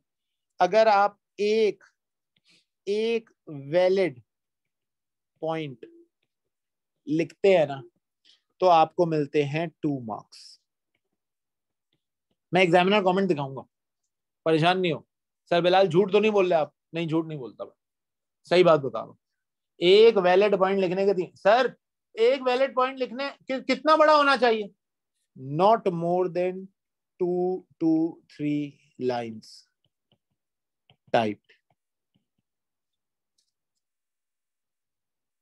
The financial analysis of proposal A seems to be a negative analysis because there is a continuous loss being depicted and the forecasted sales shows a decline. Full stop. पहला valid point लिख लिया। लेकिन sir इसमें एक exception है, कि कोई नहीं बताएगा आपको शुरू में। बड़ी इंपॉर्टेंट बातें बता रहा हूं, ये दिमाग में रखनी है आखिर तक। एक्सेप्शन ये है, अगर वो तुम्हें कहता है आइडेंटिफाई रिस्क प्लस इम्पैक्ट, एक इम्पैक्ट और रिस्क आइडेंटिफाई करने के 3 मार्क्स, ये कॉलमनर फॉर्मेट पे करोगे। इम्पैक्ट रिस्क, एक इम्पैक्ट और रिस्क आइडेंटिफाई करने के 3 मार्क। अगर वो तुमसे कहता है identify risk plus impact plus rectification, suggestion भी दो, एक वैलिड पॉइंट आइडेंटिफाई करने के होते हैं 4 मार्क्स। अब सवाल आ गया 16 मार्क्स का, कितने हो गए? 4 पॉइंट। किसी ने अगर मुझे ये कहा ना सर 5वां लिख दूं, गोली मार दूं, मजाक नहीं कर रहा मैं, आप अपने साथ ज्यादती कर रहे हैं यार। पेपर में वैसे ही टाइम कंस्ट्रेन है, तुम 5वां लिख के आखिरी सवाल छोड़ के आओगे। भाई नहीं लिखना 5वां, भरोसा कर लो इस बात पे, मैं दिखा दूंगा एग्जामिनर को ये बोलते हुए। You don't have to write the 5th point if he is asking you to write any 4 points.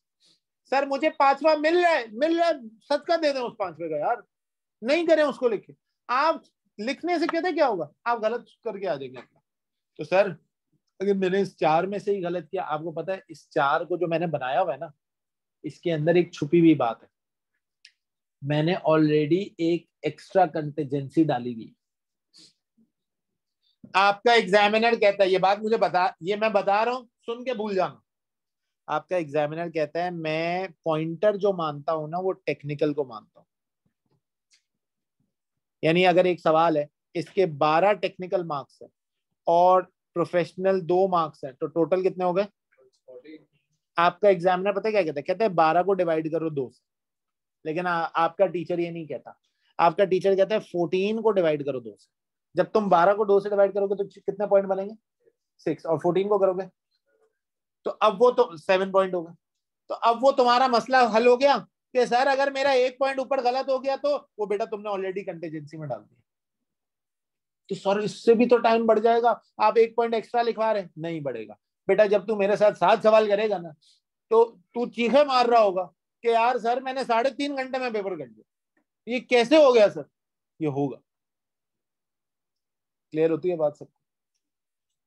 यहां तक मेरी बात है। अब आपके सवालात अगर हैं तो पूछे, वरना फिर हम क्लास को एंड करें। सर क्लास में ये छोटा सा सवाल है बस, ये आपने बोला ना कि एक को आपने 98% 80% आपका अटेम्प्ट हुआ है, हाँ, और बाकी 20% छोड़ के आगे बढ़ जाओ।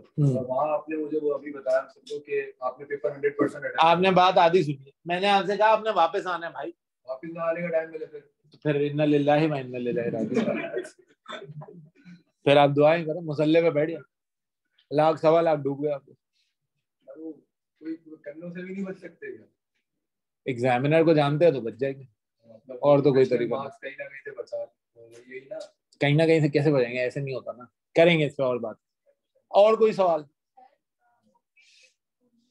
हाँ अच्छा, अब एक ये बड़ा अच्छा सवाल इन्होंने पूछ लिया भाई। देखें अब ना मेरे बारे में ना एक चीज बड़ी नेगेटिव आपको मिलेगी, यार सर बिलाल बुक नहीं पढ़ने देते, सर बिलाल बुक नहीं पढ़। आप पढ़ लें यार, 600 पेज की बुक है, आप बीबीपी पढ़ लें। मेरे अब्बा का क्या जा रहा है भाई, मैं आपको खुद खरीद के दे दूंगा। यार आप भरोसा रख लें मेरे नोट्स पे, भाई वाकई रख लें यार। मैं आपसे मिन्नत कर रहा हूं, आपके 2018 से लेकर अब तक लोगों ने किया, पास हुआ। मैं दिखा रहा हूँ पासिंग रेशो, मैं दिखा रहा हूँ आपको 2018 से अब तक किया, अभी भी कर लें यार। मैं बुरा आदमी नहीं हूं, मैं आपका 1.25 लाख रुपए नहीं डुबाना चाहता। आप 3 महीने में बुक पढ़ने बैठ गए ना, देखें पढ़े। मैं फिर ये कह रहा हूँ, मैंने हर अटेम्प्ट में बोला है ना, तो कोई ना कोई एक बच्चा आता है यार बहुत अच्छा पढ़ाया, लेकिन यार इसने बुक नहीं पढ़ने दी। और जो फेल होता है ना वो ये बात बोलता है, ये बुक नहीं पढ़ने दी। बुक पढ़ लेता ना तो आज ये 4800 हो जाए। अगले अटेम्प्ट में बुक पढ़ के जाते 35 आते, या वो अगले अटेम्प्ट में देता ही नहीं है, वो कहता है अभी तो बुक आधी पड़ी। तो मेरी रिक्वेस्ट है आप मुझ पर भरोसा करें। फिर भी नहीं सर पढ़नी है, आप शुरू के 2 चैप्टर पढ़ लीजिएगा मेरे साथ, मैं आपको दिखा दूंगा क्या मसला है जी। वो तो हम पूछते हैं, इसी ख्वाहिश से पूछते हैं ना कि अब आप कहीं ना कहीं मना कर देना। बिल्कुल बिल्कुल, आप प्रैक्टिस सेशन में इन्वॉल्व होंगे, आप लोगों को मैं माइक का ऑप्शन दूंगा, आप लोगों को सारे ऑप्शन मिलेंगे। आज की क्लास में क्योंकि सिर्फ मैं बोल रहा था आप सुन रहे थे, नेक्स्ट क्लास में जब आप बोलेंगे तो मैं सुनूंगा। अच्छा ये बड़ा इंपॉर्टेंट सवाल, कोर्स कब तक कवर कराएंगे? देखो बैच रमजान का है, जॉब मैं भी करता हूँ, इफ्तार के बाद क्लास नहीं लगाऊंगा, इफ्तार से पहले होगी। 2-3 ऑप्शन है आपके पास, फेस टू फेस क्लास का भी ऑप्शन है, आप फेस टू फेस क्लास लेना चाहे फेस टू फेस है। आपके पास ऑनलाइन क्लास का भी ऑप्शन है, आप ऑनलाइन क्लास भी ले, लाइव क्लास लेना चाहे लाइव ले ले। आपके पास हाइब्रिड का भी ऑप्शन है, कभी फेस टू फेस आ गए कभी हाइब्रिड आ गए। आपके पास रिकॉर्डेड का भी ऑप्शन है। लेकिन मैं आपको एक ऑनेस्ट बात बताऊं, देखें मुझे जब सामने बच्चा नजर आता है ना तो मेरी पढ़ाने का लेवल यूं हो जाता है, लेकिन जब मुझे बच्चा नजर नहीं आता ना तो मेरी भी पढ़ाने का लेवल यूं हो जाता है। यार मैं थोड़ा सा मूडी आदमी हूँ इस मामले में, तो आप जितना सामने मेरे नजर आएंगे ना उतनी मेरी मोटिवेशन होगी। तो अगर आप चाहते हैं कि आपका और ऑनलाइन वालों का दोनों का भला हो तो आप सामने बैठिएगा, आपका मेरा कॉन्फिडेंस लेवल ऊपर जाता है। यार मैं यार नॉर्मली हमारी 3 दिन क्लास होती है। अभी हमारी नेक्स्ट क्लास जो होगी आपके साथ होगी फ्राइडे वाले दिन, फ्राइडे को होगी हमारी 6:30 पे। मैं रमजान से पहले कोशिश करूंगा कि एक एक्स्ट्रा लगा दूं, शायद संडे पे। अच्छा मैं क्लास का शेड्यूल भी लिख देता हूं आपके सामने ताकि आप सबको पता चल जाए। बेटा वेडनेसडे, फ्राइडे ये फिक्स है, सैटरडे, तीनों दिन 6:30 to 9। अच्छा ये है आपका, ये कौन सा मंथ चल रहा है? मार्च। अप्रैल में एक क्लास ऐड हो जाएगी, वो आपके डिस्क्रिप्शन पे होगा आप कौन सा दिन ऐड करना चाह रहे हैं। और मई में एक क्लास और ऐड हो जाएगी, ये भी आपके डिस्क्रिप्शन पे होगा आपके। देखें मिला जुला के 100 आवर्स भी तो देने, प्लस आपको साथ में वर्कशॉप भी तो देना है। वर्कशॉप होता है 6 आवर्स पर डे, सॉरी 6 नहीं 4 आवर्स पर डे और फॉर 5 डेज। तो 20 घंटे ये लगा ले आप, 100 घंटे ये लगा ले। अब आप 20 और 100 120 घंटे में पूरा कोर्स खत्म हो रहा है। ये लेंदी कोर्स है, मजबूरन मुझे करना पड़ेगा। जी और कोई सवाल? वर्कशॉप में रिवाइज कर 6:30 के बाद?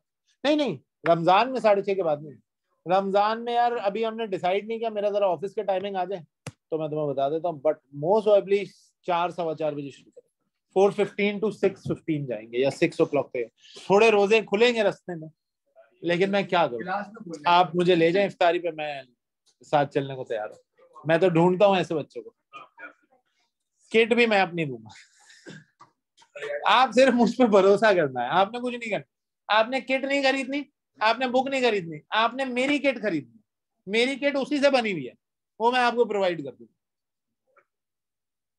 हमारी यार, मुझे अंदाजा है आपका भी ऑफिस है, मुझे पता है आपका ऑफिस है, आई नो। जी नहीं नहीं नहीं, पेपर पे नहीं करेंगे। आपको यहाँ पे ये लैपटॉप, ये कंप्यूटर स्क्रीन इसीलिए दी हुई है। हम यहाँ पे इन कंप्यूटर स्क्रीन के ऊपर आपके एसी से प्लेटफॉर्म को लॉग इन करवाऊंगा और प्लेटफॉर्म पे ही प्रैक्टिस, डे 1 से प्रैक्टिस। किसी ने मुझे वर्ड पे प्रैक्टिस नहीं करनी। अच्छा एक चीज और बता दो भाई, प्रैक्टिस क्वेश्चन करके आप मुझे व्हाट्सएप करते हैं, ये मैंने हमेशा से ट्रेंड बनाया। आपने उसमें अपने इनिशियल नहीं लिखना है, आपने उसमें अपना नाम लिख के व्हाट्सएप करना है।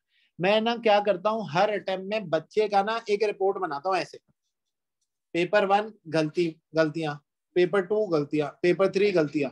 जब आप आखिरी पेपर पे आओगे ना तो आपको एक समरी मिल जाएगी, पेपर 1 की गलतियां से लेकर पेपर 10 की गलतियों तक, तो आपके सामने पूरी कहानी सामने आ जाएगी। That is the biggest reason of passing this exam, that is the biggest way of success. जिस टीचर ने ये आपको करके दे दिया ना, अब मेरे पास नेम बाय नेम लोगों की गलतियां लिखी हुई, और मैं आपको सच बता रहा हूँ, मैं ऑफिस में बैठ के ये काम कर रहा था, लिखा तो चेक कर रहा था। मुझे बोल कि सर कौन सा ऑडिट चल रहा है, मैं बेटा पेपर ऑडिट चल रहा है, ये वाला काम कर रहा था। लेकिन ये सब आपके लिए, इसका कोई एक्स्ट्रा चार्ज नहीं है, कुछ नहीं, ये सिर्फ आपकी दुआओं और आपके लिए कि आप पेपर पास करें। क्लियर होती है बात? अच्छा एक चीज हम और देख लेते हैं, सर आपका एसबीएल का पासिंग रिजल्ट तो बताए, लेकिन इस रिजल्ट में ना अगेन एक खराबी है, सुनो जरा।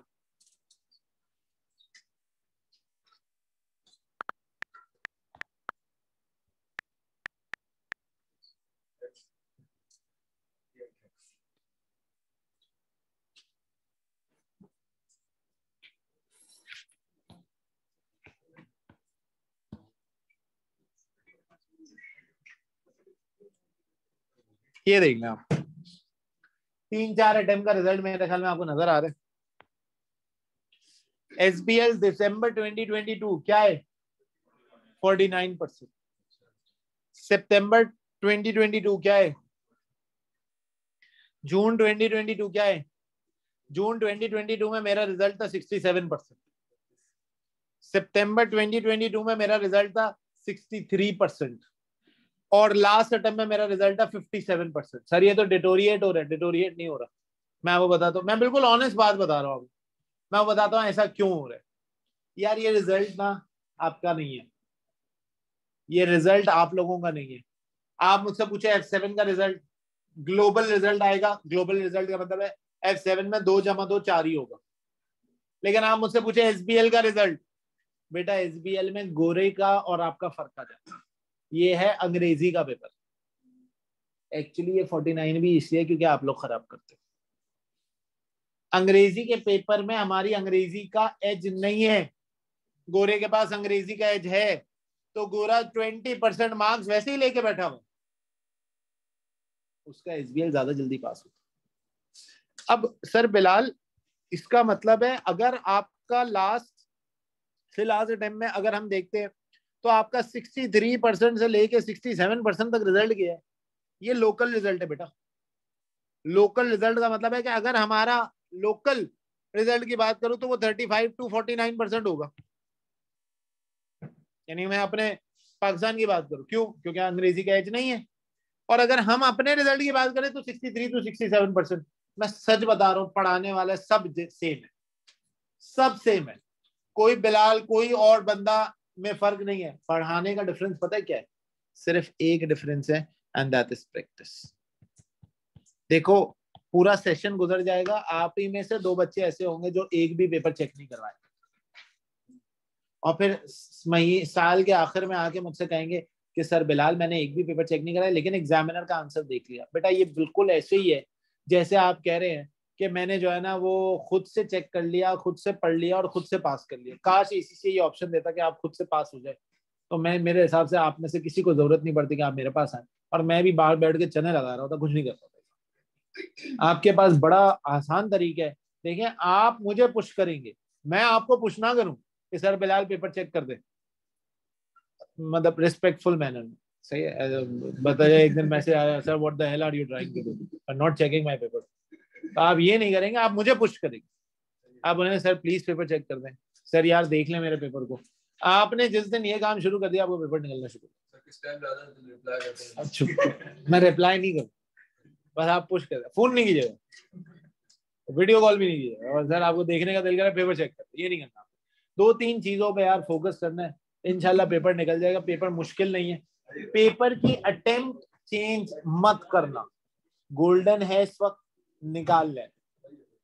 अभी भी अगर इनडिसाइसिव हो पर्सनली मेरे पास आओ, बात डिस्कस कर लो, लेकिन खुदा ना खास्ता अगर तुमने ये करना शुरू कर दिया कि यार अगली अटेम्प्ट में, देखो एक बात मैं तुम्हें बता दूं, आखिरी बात, अभी ना मेरे पास पढ़ाने की पूरी स्ट्रैटेजी है, मेरे पास 11 पास पेपर है, मेरे पास बहुत कुछ है resources. Next attempt trial and error तुम्हारा भी होगा, मेरा भी होगा, मैं सच बोल रहा हूँ। मैं अपनी मेहनत पूरी कोशिश करूंगा नेक्स्ट अटेम्प्ट में। आप मेरे फेसबुक पे जाके देखें, मैंने उसमें वीडियो भी डाली है।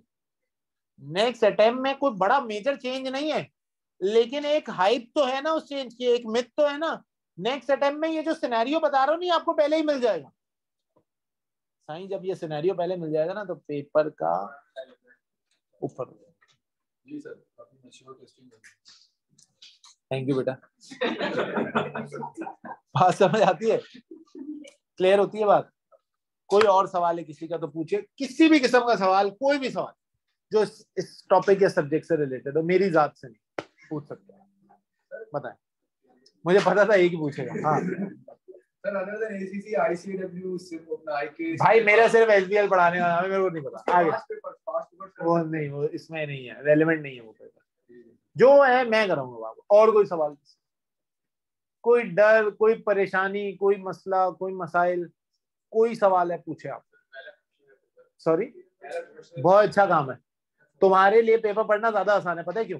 एसबीएल में तुमने अभी फाइनेंशियल डेटा देखा, मुबारक हो F9 BS में तो दिया है ना, आ गया F9, करा रहा है, तुमने साफ कर लेना इसके साथ। इसके अंदर टैक्स भी है, इसके अंदर लॉ भी है, इसके अंदर रिपोर्टिंग का पेपर भी है, इसके अंदर सब कुछ है। तो जब सब कुछ है और तुम्हारा प्रोफेशनल का पहला पेपर है, तो तुम्हारे लिए पेपर पास करना ज्यादा आसान है। मैंने ऐसे बच्चे पढ़ाए हैं जो मुझसे क्लास में आके ये सवाल पूछते हैं, सर एनपीवी का फॉर्मूला तो बता दे। दिल चाह रहा होता है उठा के बाहर फेंक देता। सोचे एसबीएल का बच्चा मुझसे बोल रहा है एनपीवी का फॉर्मूला तो बता दे, या मुझसे बोल रहा है सर आईआरआर क्या होता है। सोचे आप, F9 पास किया हुआ बच्चे ने मुझसे आगे पूछा आईआरआर क्या है, और मैं उसे बोल रहा हूँ अल्लाह माफ करे। इंग्लिश, हाँ इंग्लिश भी है। अच्छा मुझे लगा आप कह रहे हैं इंग्लिश में बात करें। हाँ इंग्लिश भी है सर।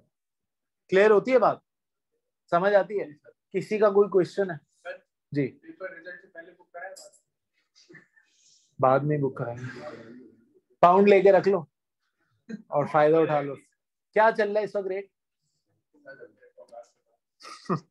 नहीं वो तो चल रहा है, रेट क्या है? 342। और इस वक्त एसबीएल की कितने पाउंड फीस है? 229। लेकिन ये आपके रिजल्ट के बाद 227 नहीं होगी, ये 260 हो जाएगी मेरे ख्याल में। खैर ये नहीं बल्कि 227 ही होगी। 227 मल्टीप्लाई बाय आप लगा लें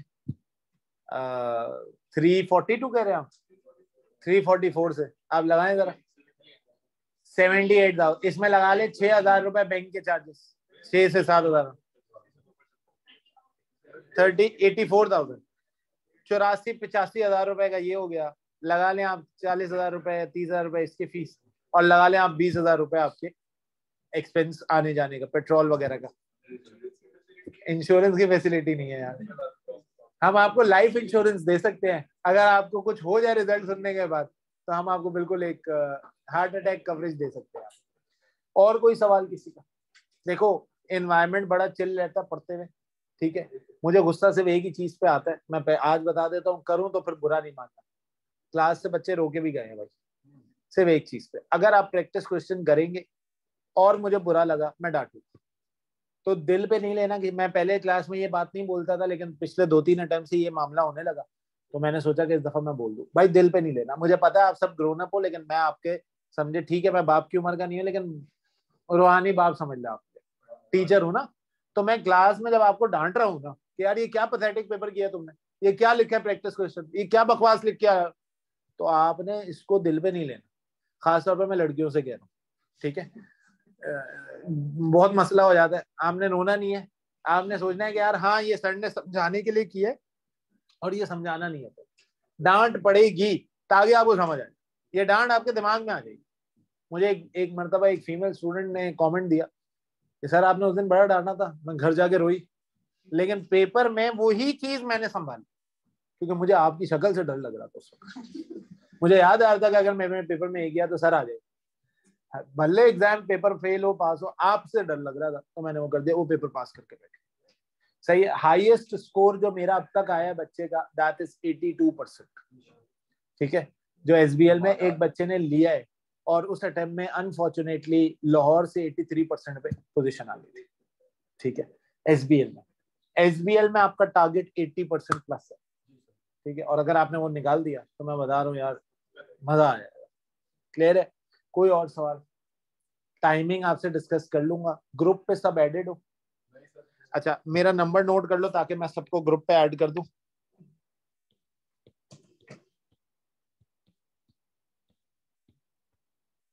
आप अपने नाम और एसबीएल लिख के भेज दीजिएगा, मैं आपको ग्रुप का लिंक दे दूंगा, आपको ऐड कर दूंगा, आप सब इस ग्रुप पे इस ग्रुप पे अपडेट आया करेगी। ये फर्स्ट डेमो क्लास होती है तो हम लोगों ने ओवरऑल अनाउंस करते हैं, अब इसकी अनाउंसमेंट जो है वो सिर्फ ग्रुप पे हुआ करेगी।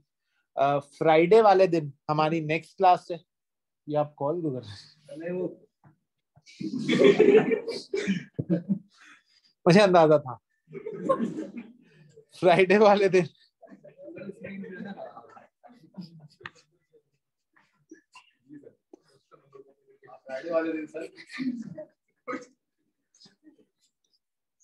पता नहीं मुझे ऐसा क्यों लग रहा है कि एक बहुत पिटेगा, बट फ्राइडे वाले दिन हमारी नेक्स्ट क्लास है 6:30 to 9।